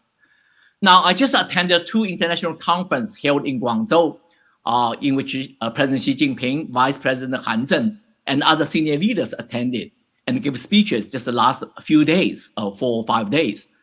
It is interesting to note that very few US officials and scholars attended these meetings, though they were invited. But many former heads of states in Europe and Asia attended. Beijing has apparently worked hard to improve its relations with the EU and ASEAN countries and reach out to global South countries. Now, China has made a valid point that the US coalition, including most noticeably the Indo-Pacific strategy and the emergence of what Chinese called Asia version of NATO, with Japan and South Korea has aimed to contain or target against China. Under the circumstances, China has no option, according to Beijing leaders, but maintaining and improving the ties with Russia, Iran, Saudi, and others. It is not a secret that Washington has already seen China as the most formidable rival or enemy. Now, my third and final point, my fear and hope of US-China relations in the near or midterm future, basically roughly within 10 years. Now, my deepest fear is the risk for AI war in the Asia Pacific. Recent events in the Taiwan Strait have led to an outpouring of international concern regarding potential war between the United States and China. It is troubling to note that analysts have now given more thought to when the US and China will engage in war rather than whether it will happen, as my good friend Ryan HAASS at Brookings pointed out recently. Many analysts now also assess how war would likely unfold. Except for the later Dr. Kissinger and several others, very few strategic thinkers have highlighted the fact that the extensive application of AI in warfare is arguably inevitable, given that the US and China are the world's two AI superpowers. Therefore, we need to really pay attention to this issue. I'm so glad that the previous speakers mentioned the danger of the AI and also how important we should recognize this factor. In fact, the geopolitical fault lines are beginning to form, with AI technology being a central domain of competition and conflict. Now, such a conflict will likely escalate from a limited conventional or plausible war into a rapidly spiraling high-tech war, along with miscalculations and misinformation. And this will be a potentially horrific machine-to-machine war resulting from what we call the lethal autonomous weapon system, known as LAWS, LAWS. Now, one should reasonably perceive that if the Russia-Ukraine war is the last war of the 20th century, then a war over Taiwan Strait between China and the United States will be the first war of the 21st century, the first AI war in human history. Now, it is imperative for the international community, including citizens of the two AI superpowers, China and the United States, and also particularly also the Asia Pacific communities, to work together to address the highly consequential challenges relating to AI in our time. Let me also share with some hope, especially in light of the recent successful Xi Jinping Joe Biden summit in San Francisco. As we know, one of the achievements, as the White House released and the Chinese government also acknowledged, that China and the United States have reached some consensus on AI governance. Based on what I heard, this will be an agreement probably announced sometimes in the next few months. They want to choose, the working group is still working on that. The main message, the agreement, is about maintaining human control over the use of nuclear weapons in the era of AI. This is certainly a critical, important move in the right direction, but one visit and one summit will not change the overall status and the vicious tensions of the bilateral relationship, which is largely, in my view, structural. And the 2024 US presidential election, as some early speakers mentioned, will likely make the tension of bilateral relationship more toxic. I want to conclude by echoing my close friend and mentor, the late Henry Kissinger's recent assessment of the imperative to prevent a hot war in the era of AI. He believed that the US and China today are almost equally powerful. This has hardly happened in contemporary world, not like during the Cold War. Actually, US was far more superior than the Soviet Union. But Kissinger believed that now it's really a unique period that the US and China today are equally powerful. And that neither country could win a total war or destroy the other. this will absolutely be a war without a winner. Both countries, therefore, need to find an entirely new way to coexist before too long. The stake is so high, and the international community should be keenly aware of this unprecedented challenge. Thank you so much. 네, 감사합니다. 리첸 교수님. 리첸 교수님께서는 다가오는 세계 10년 동안 어떻게 보면 굉장히 어렵다고 할 수가 있는 AI 전쟁에 대한 경고를 하셨습니다. 참고로 리첸 교수님께서는 바쁘신 일정 제약 때문에 패널에서 일단 더 참가를 못하신다고 양해를 구하셨습니다. 그럼 박수로 해주시고, 그리고 다음으로는 시브샹카르 메논 전 인도 국가 안보 보좌관님 말씀 있으시겠습니다. 마찬가지로 온라인으로 모시겠습니다. 네, 박수로 맞이해 주십시오.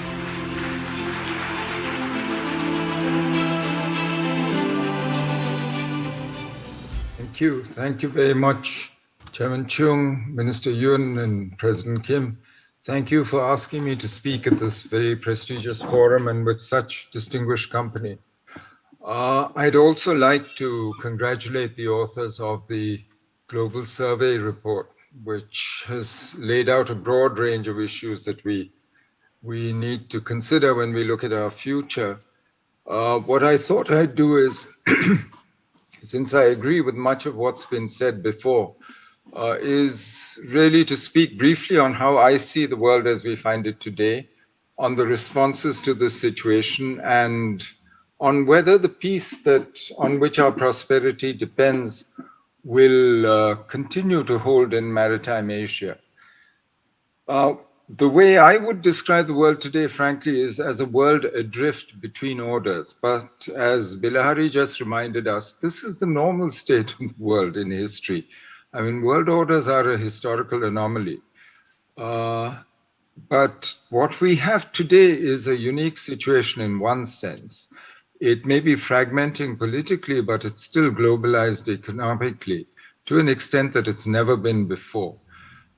All the major powers have emerged diminished from the COVID pandemic with much more uncertain domestic politics, and globalization is being redefined as we see, and politics is now in command of the world economy.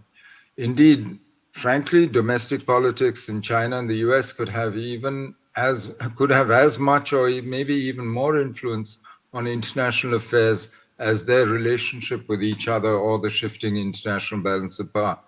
2024 is said to promise 70 general elections around the world. And what we've seen recently is, you saw Ukraine, a war about European security order having global economic and political effects. The same with the Israel-Hamas conflict. And as a consequence of both, the West is more united than ever and yet more isolated globally than ever. The 2020s are likely to be the bloodiest decade since the end of the Cold War. And just the last 2.5 years have seen renewed escalated violence in Myanmar, Ukraine, Sudan, Nagorno-Karabakh, Israel, Gaza. I mean, it's just adding on to the existing conflicts. So where does this leave us in maritime Asia, which so far has managed to avoid this problem? Because we too have rising factors of uncertainty, the shifting balance of power, the rise of China and others. Power is now diffused in a way it wasn't, particularly in Northeast Asia. The provision of global public goods is in doubt. And we have a ring of security dilemmas and flashpoints in China's periphery, right through maritime Asia, from the Mediterranean through India to Japan. And most important, we have no real movement on the transnational issues or challenges like climate change, developing country debt, terrorism, pandemics, etc. It's been decades since there was a binding international agreement on a significant transnational issue. Because ultimately, the multilateral system, which is based on the power of member states, of sovereign member states, is made ineffective by great power rivalry. And to blame or to find a solution in multilateral mechanisms for disorder, to my mind, in this situation, is really to look in the wrong place for the solution. Because the system, the multilateral system, can only be as effective as the member states want it to be. And if they are quarreling among themselves, I don't see how it can be effective at all. So what happens? In this kind of uncertainty, states seek maximum strategic autonomy. And this could work for those who are capable. Others seek the security of an order or of powerful patrons, of allies. But both categories also seek restraints on their adversaries, whether through a rule-based order or balancing arrangements. Today in Asia, we see balancing, hedging, bandwagoning, all at the same time. I know the theory says this is impossible, but it's happening. What I would call general unalignment. And even the allies are hedging. While the US-centered hub and spokes has been strengthened in the last 10 years, but so has cooperation between countries in a belt from India to Korea and Japan in defense and security and in intelligence. Responses naturally vary depending on capability and relative power or agency. Great power rivalry actually constrains the greatest powers. Today, that would be the US and China.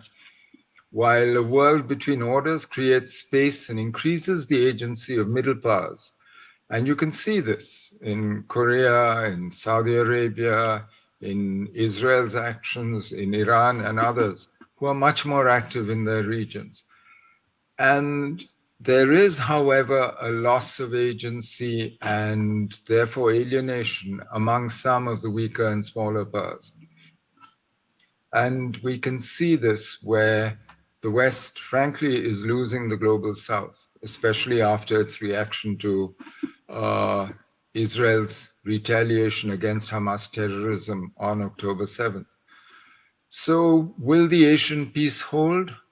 It's clear that the risk of war is growing. What has kept the peace and enabled the prosperity, to my mind, has been the balance of power and the balance of terror, and both are fraying or shifting, and they need tending. The balance of power is not automatic. There's no invisible hand in international relations. But I would tend to think that direct great power conflict is still unlikely.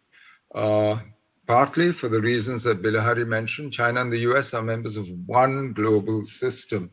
They cannot decouple economically or enter into conflict without grievously damaging themselves. Unlike the Cold War, this is not a Cold War. I agree. China and the US are not engaged in proxy wars. They're part of the same system. And we've seen attempts to set a floor to their contention last week in San Francisco. But the problem is that stability at higher levels of conflict often means violence at lower levels, whether civil wars, terrorism, asymmetric violence, and we can see that that's much more likely and prevalent. So, 3 quick final thoughts. For me, chasing stability when in a state where the world is adrift between orders is really a chimera. While all states recite the mantra of strategic stability, it's their unhappiness with their present place in the world that's the source of uncertainty, tension, and conflict. And when the greatest powers themselves are now revisionist, including China and the US, stability, frankly, is not an achievable goal. Besides, technology, politics are changing that balance of power so rapidly in a world of revisionists that I don't think stability is really what we should be chasing. Should we be chasing a world order or a world of multiverses, of regional balances in a globalized economy? The question really is, should we be looking at Bismarck or Wilson? Our task, it seems to me, is to manage change, to manage the transition, even if it is not to a new world order, but to several orders. And for that, I think what we are seeing is actually the emergence of issue-based coalitions of the willing and able. And these vary depending on what the issue is, on what the geography is. So I would say that that really would be the way to go forward, managing change and not necessarily depending on the multilateral system entirely, or trying for an institutional solution to what is really a structural problem in the world order. Thank you very much. 네, 메논 대사님 감사드립니다. 메논 대사님께서는 국가별 그 전략적 자율성의 추구가 더 심해질 거라고 말씀하셨습니다. 지금까지 그 특별 패널에서는 세계적 석학분들께서 아주 좋은 통찰력 있는 말씀들을 하셨는데요. 이거 관련해서 질문들이 많이 있으실 거라고 사료가 됩니다. 여러분 앞에 보시면은 이제 질문지가 놓여 있는데 혹시 질문이 있으시면 지금 작성하셔서 지나가는 스태프한테 전달해 주시면은 나중에 저희가 코멘트 세션에서 최대한 반영토록 노력하겠습니다. 이어서 그 영어로는 saving the best for last란 말이 있죠. 시카고 세계문제협의회 이보달도 회장님 모시겠습니다. 단상으로 모시겠습니다. 큰 박수로 맞이해 주십시오.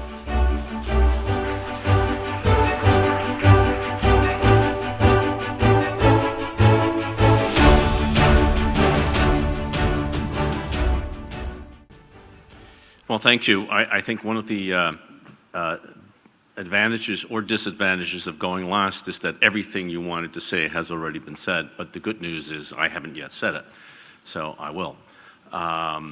First of all, really thank you so much for the invitation and for this remarkable survey that you have done. It's great to be here with Chairman Chung and Minister Yoon and so many other good friends back here in Korea.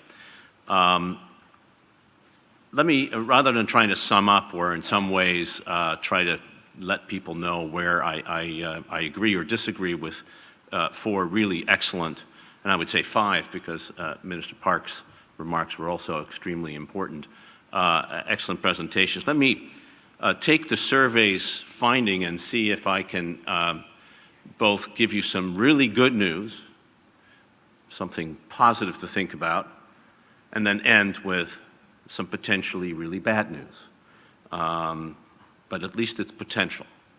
So with that, the three key drivers identified in the survey of the future of the fragmentation are China's rise and its growing revisionism, Russia's invasion of Ukraine, and the decline of American leadership.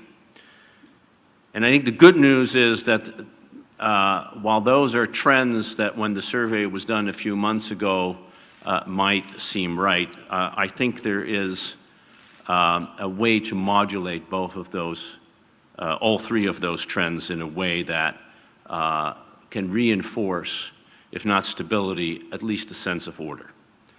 First, as many have already pointed out this morning, China today is not the same China as we thought it was going to be just even a few years ago. It is a country in deep trouble, deep economic trouble, structural deep economic trouble.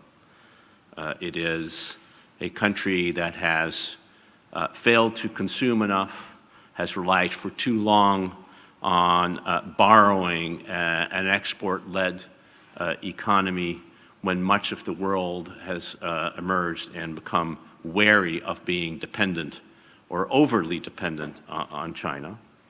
And it is a country that is increasingly unable to regenerate the economic growth and potential that we thought was normal just a few years ago.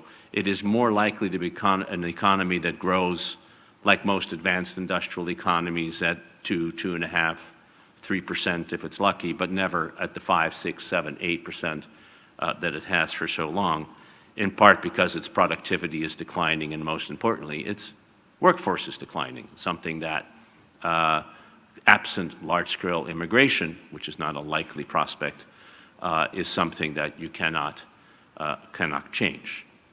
And so as a result, I think we are seeing a China that is realizing that perhaps its strong ambition for where it was going to be 5, 10 years from now is different than it was hoping. And you see this in its own behavior, including in a willingness to start cooperating with the United States, as we saw just last month in San Francisco, but for the hiccup of a balloon flying over the United States. In fact, we would have had a more stable set of relationships in the last 12 to 14 months. There's no reason to believe that that won't continue for quite a while. So yes, China is rising, and of course China is a major player in the international system, but it is not a player that is going to overtake the United States. That is, that we are dealing here with a power transition in which one power rises as another is declining. Not necessarily. Secondly, with regard to Russia and the war in Ukraine, although some might have believed a few months ago, and unfortunately that included many in the political leadership in Ukraine and in some other countries, that Ukraine was on the verge of recapturing much, if not all, of its territory militarily, and that it would have actually been able to inflict real defeat on Russia, it's now increasingly clear that that is not going to happen anytime soon. That the prospect of a military victory by Ukraine, defined as Ukraine militarily reconquering the territory that it has lost, not only since February of 2024, but since this war started in February of 2014, that prospect is slim at best. And that has led to quite a sense of turmoil and anxiety, not just in Ukraine, but among Western countries. I think it's well to stand back and remember what has happened in the 18 months of this war, which by any definition, and in any way you look at it, has been a massive strategic failure on the part of Russia. Let's start with a very simple fact. Half its army has been destroyed. Half the Russian army has been destroyed. It's lost over 350,000 people. I remind you that when 50,000 soldiers were lost by the Soviet Union in the Afghan war, that was sufficient to lead to a major outcry among the mothers of the Soviet Union, as they were called, and we're starting to see similar activity emerging in Russia. But quite apart from its political impact, its military impact is that Russia has suffered extraordinary losses. It's lost 5,000 tanks and 10,000 armored vehicles. That's more or less what many major countries produced in their lifetime. Russia lost it in 18 months. Russia has seen a Ukraine that under no circumstances, whatever the specific territorial dimensions of who controls what, but under no circumstances going to let itself be subjugated by Russia. Even if Russia militarily were to achieve more, it will face an enemy that is not going to be willing to be part of whatever Russia wants it to be part of. It has revived NATO in a way that we haven't seen, including to the point that two countries abandoned neutrality, in the case of Sweden, 200 years of armed neutrality in order to join this alliance. And it has isolated Vladimir Putin, who is no longer able to go to a BRICS summit or the G20 summit or travel to New York or COP28, although I gather he's on his way to Saudi Arabia and the UAE, which does raise questions about where the Saudis and the UAE think their priorities lie. And while I'm not here to predict the future of this war, I will predict that no matter what happens, Russia will come out as the country that paid the better and the bigger price. So then the third question is, what about the United States and its declining leadership? And we've heard a lot about this decline from the speakers here before, something I am deeply concerned about as well. But I think it's also a good moment to maybe step back and look at what has happened over the last few years in terms of how that leadership has projected itself. In Asia, It has projected itself by a reinvigoration and revitalization of a set of alliance principles and arrangements that have been extraordinarily robust and strong, starting with the revitalization and, in fact, the strengthening of the Quad, the introduction of leaders' meetings immediately in March of 2021 when Joe Biden was president, a series of meetings that has now happened on a regular basis, the creation of AUKUS, which brought in Australia into a larger strategic role in the Asia-Pacific, and, of course,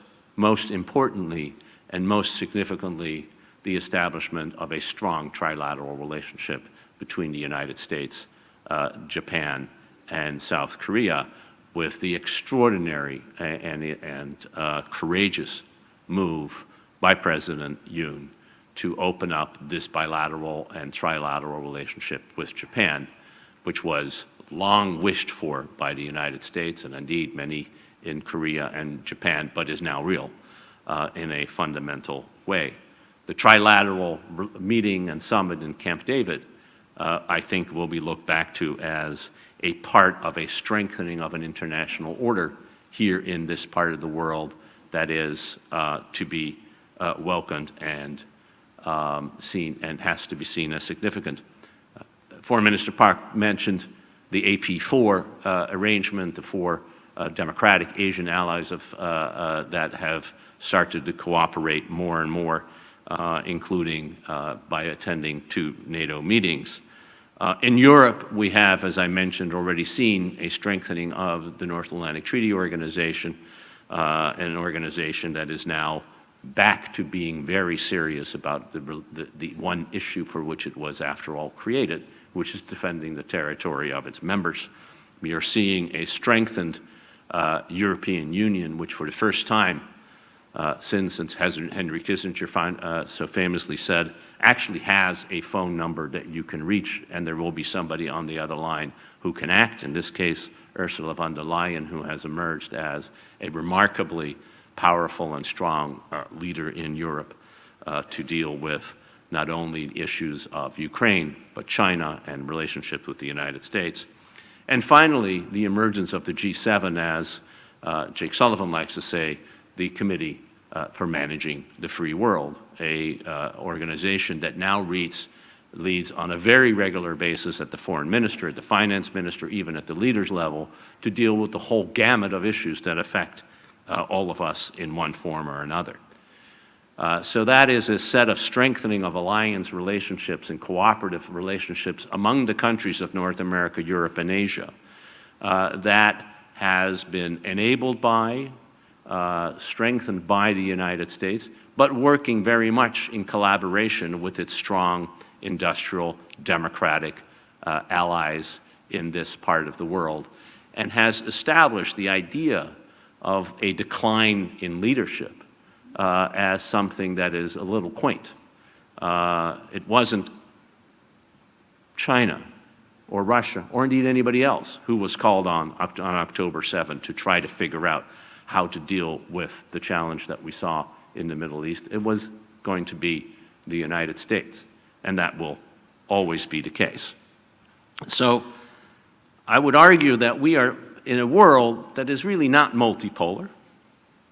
It's not a world, it may be fragmented, but it is a world in which the United States, if and when it leads, together with all of its allies in North America, Europe, and Asia, is still able to maintain a sense of purpose and a sense of stability and a framework within which almost everything else takes place. And that as long as that remains the case, as long as the United States is able to work with these allies, it is going to be able to work on a world that is in which stability, security, and prosperity is enhanced. Doesn't mean that there won't be war or conflict. Doesn't mean that there won't be economic problems. But it does mean that the idea of a fundamental challenge to that world succeeding, whether it's from China or anyone else, is that much less likely. So that's the good news. Here's the bad news. This world order that has existed for a very long time, and I think has been strengthened over the past few years, is underpinned by a strong, democratic, outwardly looking, alliance-sustaining United States of America. We may not have, come January 2025, a United States that is strong, democratic, outward-looking, or alliance-sustaining, because we may have a president who doesn't believe in any of those things. So this is a monumentally important year, because the world that America made in that wonderful phrase by Bob Kagan is also a world that America can unmake. Not China, not Russia, not India, but the United States. And so what happens in our American democratic system in the next 47 weeks, which will be a contest not just between two very old men, though it will be a contest between two very old men, it will be a contest about the nature of America's role in the world, in which for the first time since 1940, actually 1936 if you really want to go back to it, there is a disagreement in a very fundamental way about what that role needs to be. Unfortunately, the world doesn't get a vote in that step, unfortunately, because I think it would help the forces who actually believe in the United States that is outward-looking, strong, democratic, and sustains alliances. But that is, I'm afraid, the situation that the world faces and will have to live with one way or the other. Thank you. Thank you very much. 네, 달더 회장님, 깊은 통찰력 있는 말씀 감사드립니다. 지금까지 특별 패널 발표자분들의 발표가 끝났습니다. 다음은 코멘테이터 두 분께서 앞서 말씀하신 특별 패널분들의 발언과 관련하여 의견을 전하여 주시겠습니다. 먼저 윤병세 전 외교부 장관님의 말씀이 있겠습니다. 박수로 환영해 주십시오. 오늘 회의는 세계는 어디로 가고 있는가라는 화두에 대한 답을 구하기 위해서 저희가 두 축의 노력을 하고 있는데, 오늘 오전에 이제 보고드린 그 보고서가 하나의 축이 되면은 지금 이제 여러분들이 보신 이 토론이, 또 연설과 토론이 이제 또 하나의 축입니다. 그 동안에 이제 그 세계 여론에 영향을 많이 줬던 이 5분의 연사들께서 통찰력 있는 연설과 발표를 해주셨습니다. 그런데 그 오전에 일찍이 이제 글로벌 보고서를 통해서 보셨고, 또 지금 연설을 통해서 우리가 공통적으로 주목하는 것은 이 탈냉전 시대를 뒤로 하고 이제 역사적 변곡점이 있는 이 전환기 세계 질서의 현 상황과 미래에 대한 전망, 그리고 향후 대응 방향에 대해서 상당히 다양한 시각, 다양한 스펙트럼이 있구나 하는 것을 느끼게 됩니다. 물론 이제 그 정부 차원에서는 그동안에 이제 뭐 양자 간, 또 소다자 간, 또 유사 입장국 간 그런 다양한 차원에서 공통 인식을 담은 그런 발표를 많이 해왔습니다. 또 우리는 국내에서는 그런 인식에 많이 익숙해 있습니다. 그런데 이제 오늘 글로벌 서베이 결과와 연사들의 발언을 보게 되면 저희들의 시각이나 평가를 재확인해 주는 그런 부분도 있지만은, 또 국내에서 그간 자주 접하지 못했던 그런 판단과 견해도 접했습니다. 그래서 현재의 세계 질서를 보는 시각과 향후 진로를 검토하는 데 있어서 우리 인식의 지평을 넓혀주는 것이라고 생각하고 있습니다. 예를 들어서 이제 그 보는 시각에 따라서 현재 전개되고 있는 새로운 국제 질서를 여러 가지 형식으로 설명하고 있습니다.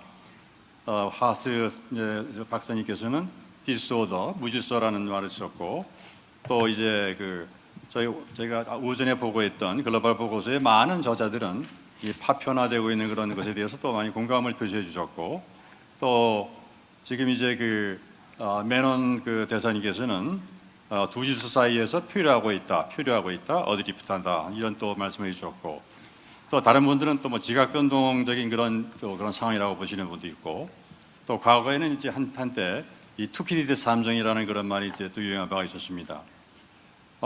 특히 오늘 또 우리 빌라하리 카우시칸 차관님께서는 긴 역사의 관점에서 보게 되면 오히려 탈냉전 시기가 오히려 예외적이고 지금 상태가 보다 더 역사적인 패턴에 가깝다 이런 말씀까지 또 해주셨습니다. 중요한 것은 이제 이런 지금 세계가 갈수록 지정학적 또 지경학적 아까 이제 박진 장관님께서 말씀하셨습니다만은 지기술적인 그런 단층선에 따라서 크게 나눠지면서 복합 도전과 위기가 이제 확대되고 있다는 점에는 많은 분들이 동의하고 있는 것 같습니다. 재미있는 것은 아까 메논 대사님께서는 정치적으로는 파편화되고 있고 프래그멘트되어 있고 경제적으로는 이제 여전히 글로벌라이즈되어 있다 이렇게 말씀해 주셨는데 정작 이제 또 우리 이 국제 경제 기구들 예를 들면은 국제통화기금 IMF라든가 유럽중앙은행 ECB 또 국제상공회의소 ICC 등 이런 데서는 제가 지금 보고서를 갖고 있습니다만은 이 파편화된 세계, 이 프래그멘티드 월드를 강조하면서 어떻게 이러한 지경학적 위기를 헤쳐나갈 것인지에 대해서 많은 그런 지금 보고서를 만들고 또 대책을 또 강구하고 있습니다. 그래서 우리의 입장에서 볼 때는 정책적 전략적인 차원에서 어떻게 이렇게 격동하는 시대에 대전환에 지혜롭게 대처할 것인가가 제일 중요한데 그렇게 대비하지 못하게 되면은 예측하기 어려운 그런 결과가 초래될 수 있는 그런 아주 엄중한 그런 이제 상황이라는 것이고 이 점에 대해서 이제 오늘 많은 분들이 경고를 해주셨습니다.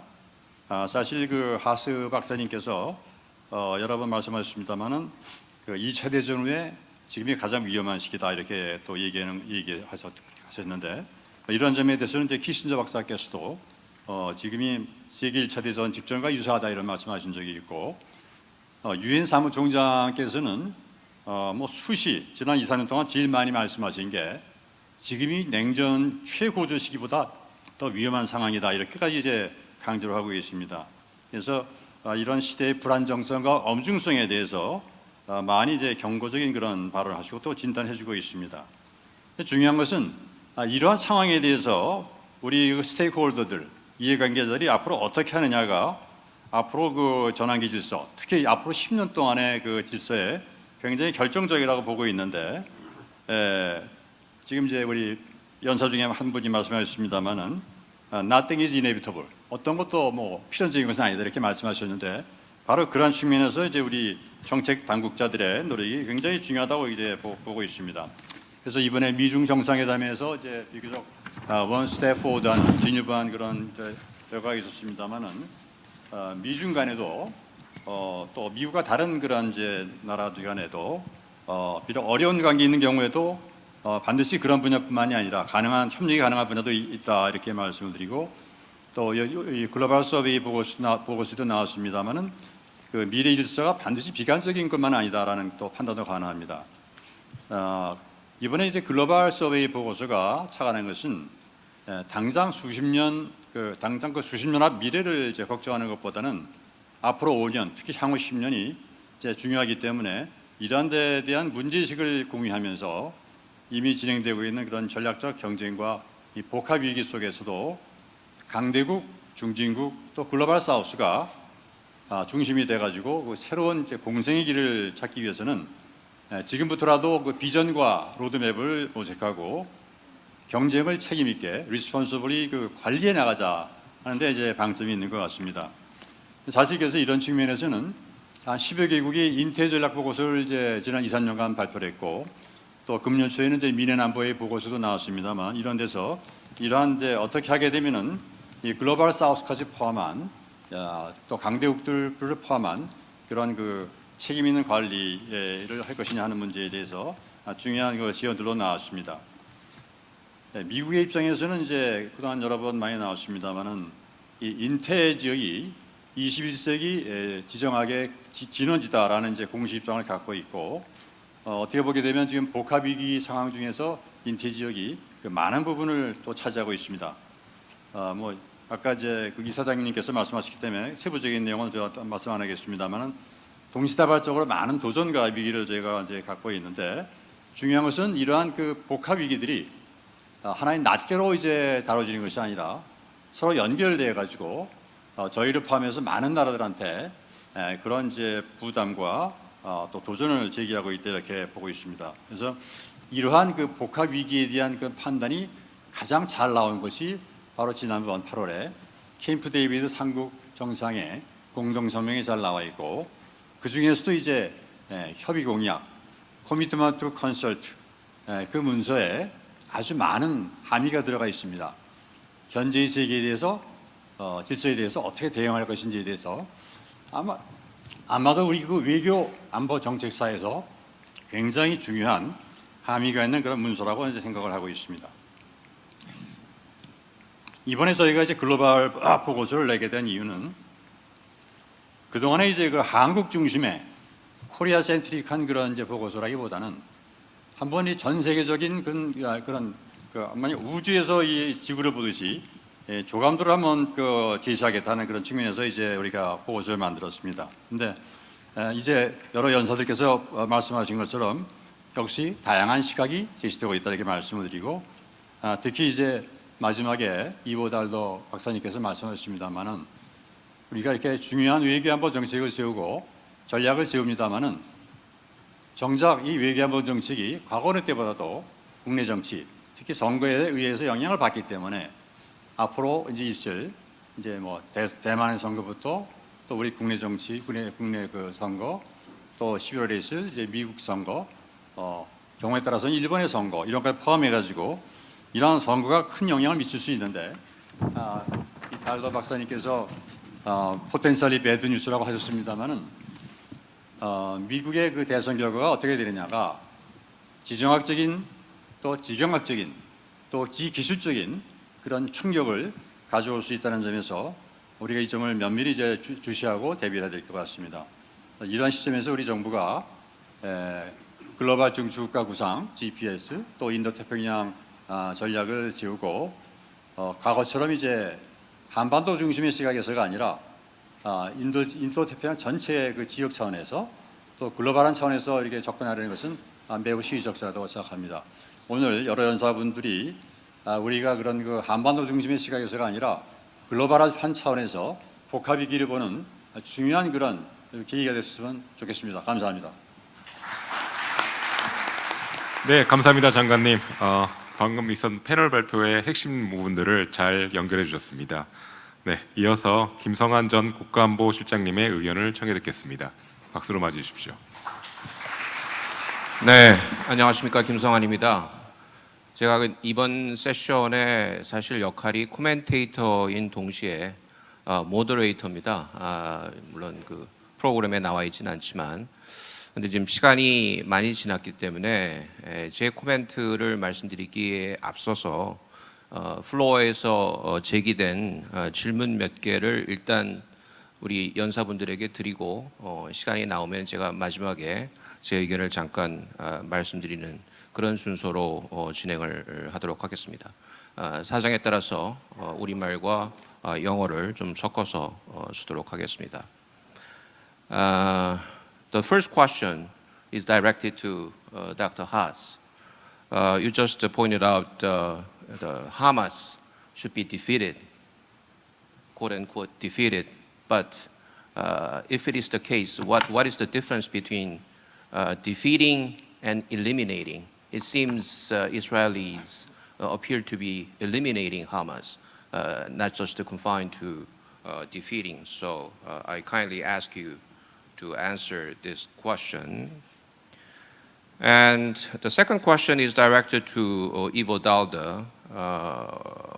Why EU in particular is not fully supporting Ukraine. It seems EU member states are far from reaching a deal over topping up the bloc's joint budget, including 50 billion euros for Ukraine.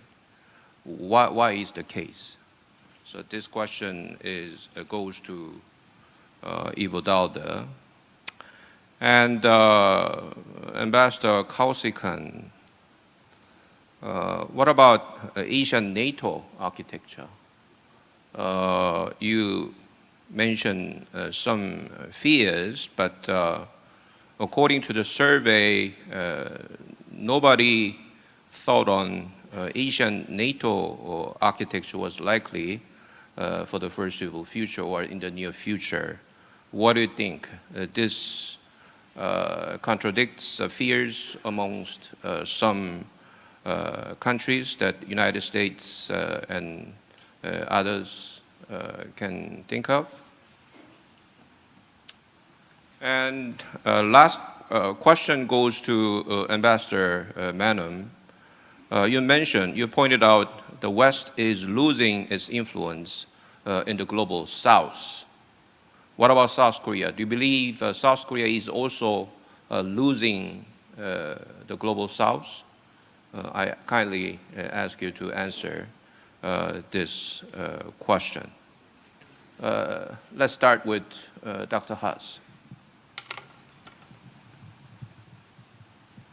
It works. It's a good question. The difference between defeating and eliminating Hamas. I don't believe Hamas can be eliminated because Hamas is as much an idea, a movement, a network, as it is an organization of fighters or terrorists and a governing authority. So elimination has an absolute quality that I think is unrealistic. Plus there's the danger that the process of going after Hamas, which is obviously causing significant civilian casualties, might be generating a degree of sympathy for it. But Hamas can be defeated. And by defeated, I would say, I would define that as meaning it can no longer mount meaningful attacks on Israel. It could no longer do something like, or anything in the neighborhood of October 7th, even if it wanted to. And it's no longer able to govern. The challenge for Israel I would argue, is not so much defeating Hamas, is what comes the day after, or the week after, or the month after. Because you would not want to be able to defeat Hamas only to see it grow back. So then the question is, two questions. What is the security successor to Hamas? And right now the Israelis seem to be suggesting they will be the security successors to Hamas, which means an occupying authority. I worry about whether that would ever be accepted. Israel tried this before when it was previously involved in Gaza, and I worry that its presence would generate a revitalization of resistance. Also, ultimately you need to hand over governing authority to something. And I understand full well why Hamas is unacceptable, but then to whom do you hand it? And I don't see the quote-unquote international community willing or able to do it. Indeed, let me just make a more general point. I don't believe an international community exists, whether here or anywhere else. It's a phrase that's often used that I would suggest should be banned. It suggests a degree of international consensus that simply does not exist. I don't believe the Arab League will play a large role. It has real concerns, real issues historically with Palestinians. The only potential group is the Palestinian Authority. It is the group that has leadership to a degree in the West Bank. The problem is the Israeli government for years has done its best to weaken the Palestinian Authority, so now it would have to change its course and be willing to strengthen it militarily, economically, and politically, so it could have a larger role in Gaza, but that would also mean it would need a larger role in the West Bank. and that would potentially set in motion the creation of a Palestinian state. This coalition, this government in Israel does not want that to happen. So I think Israel has to make some very big decisions about what's the political dimension of their policy. Again, it's one thing to defeat Hamas militarily, to make it impossible for Hamas to carry out attacks or govern. It's something very different to find a successor governing authority and security authority, and Israel has been unable or unwilling to answer those questions. Thank you very much. Ivo DAALDER. Well, thanks for the question, and maybe let me broaden it out, because it's, of course, not only the European Union that is having problems gaining consensus on providing assistance to Ukraine, it's the United States as well, and it's for the same reasons, which is that domestic political considerations in individual European countries in the United States are making it more difficult to get to a consensus on doing something that, in fact, all leaders of those governments think we should be doing, which is to provide economic and military assistance to Ukraine, and indeed for the last 18 months have done, which is provide very significant economic and military assistance to Ukraine.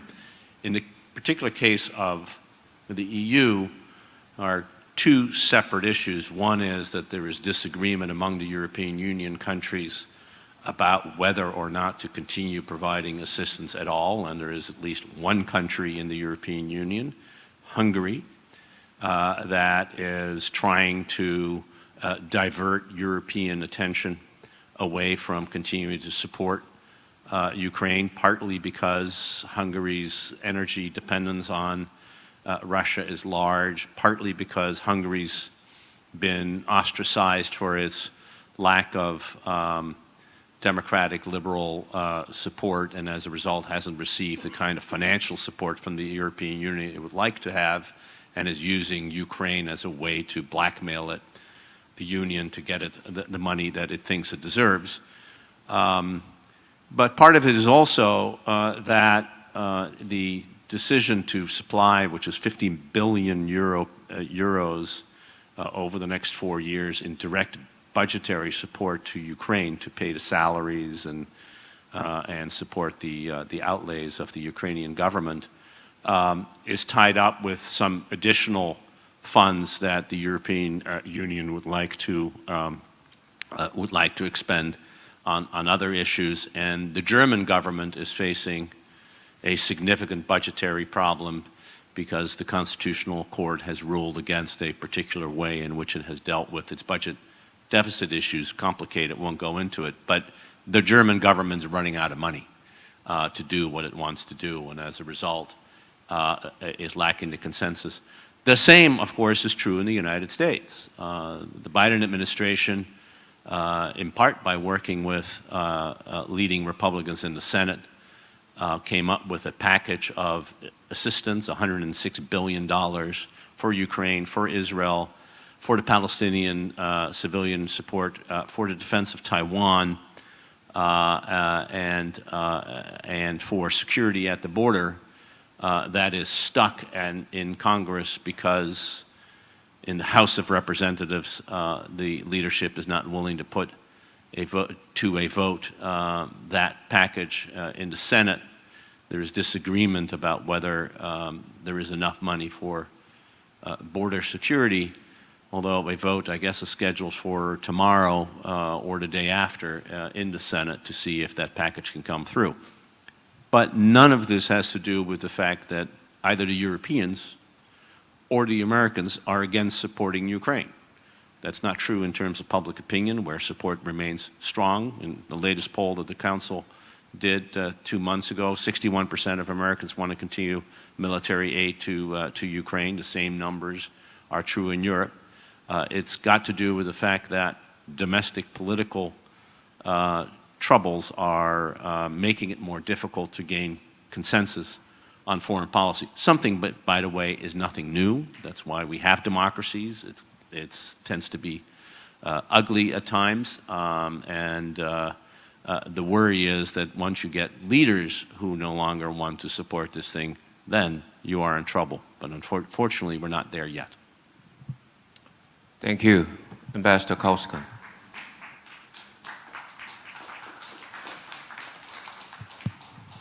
Thank you. I think I can be very brief to answer the question. I think the prospect of an Asian NATO or a NATO-like structure in Asia is exactly zero. And the reason is a very simple one, actually. One of the most salient characteristics of the era we are now in, which all of us have described in broadly similar terms, is, I think, ambiguity. It is almost impossible. Okay, let me step by step. In Europe, NATO was based on a very clear and straightforward threat perception. Russia, Soviet Union first, and its satellites, and now Russia. Right? Such a clarity of threat perception does not exist in Asia.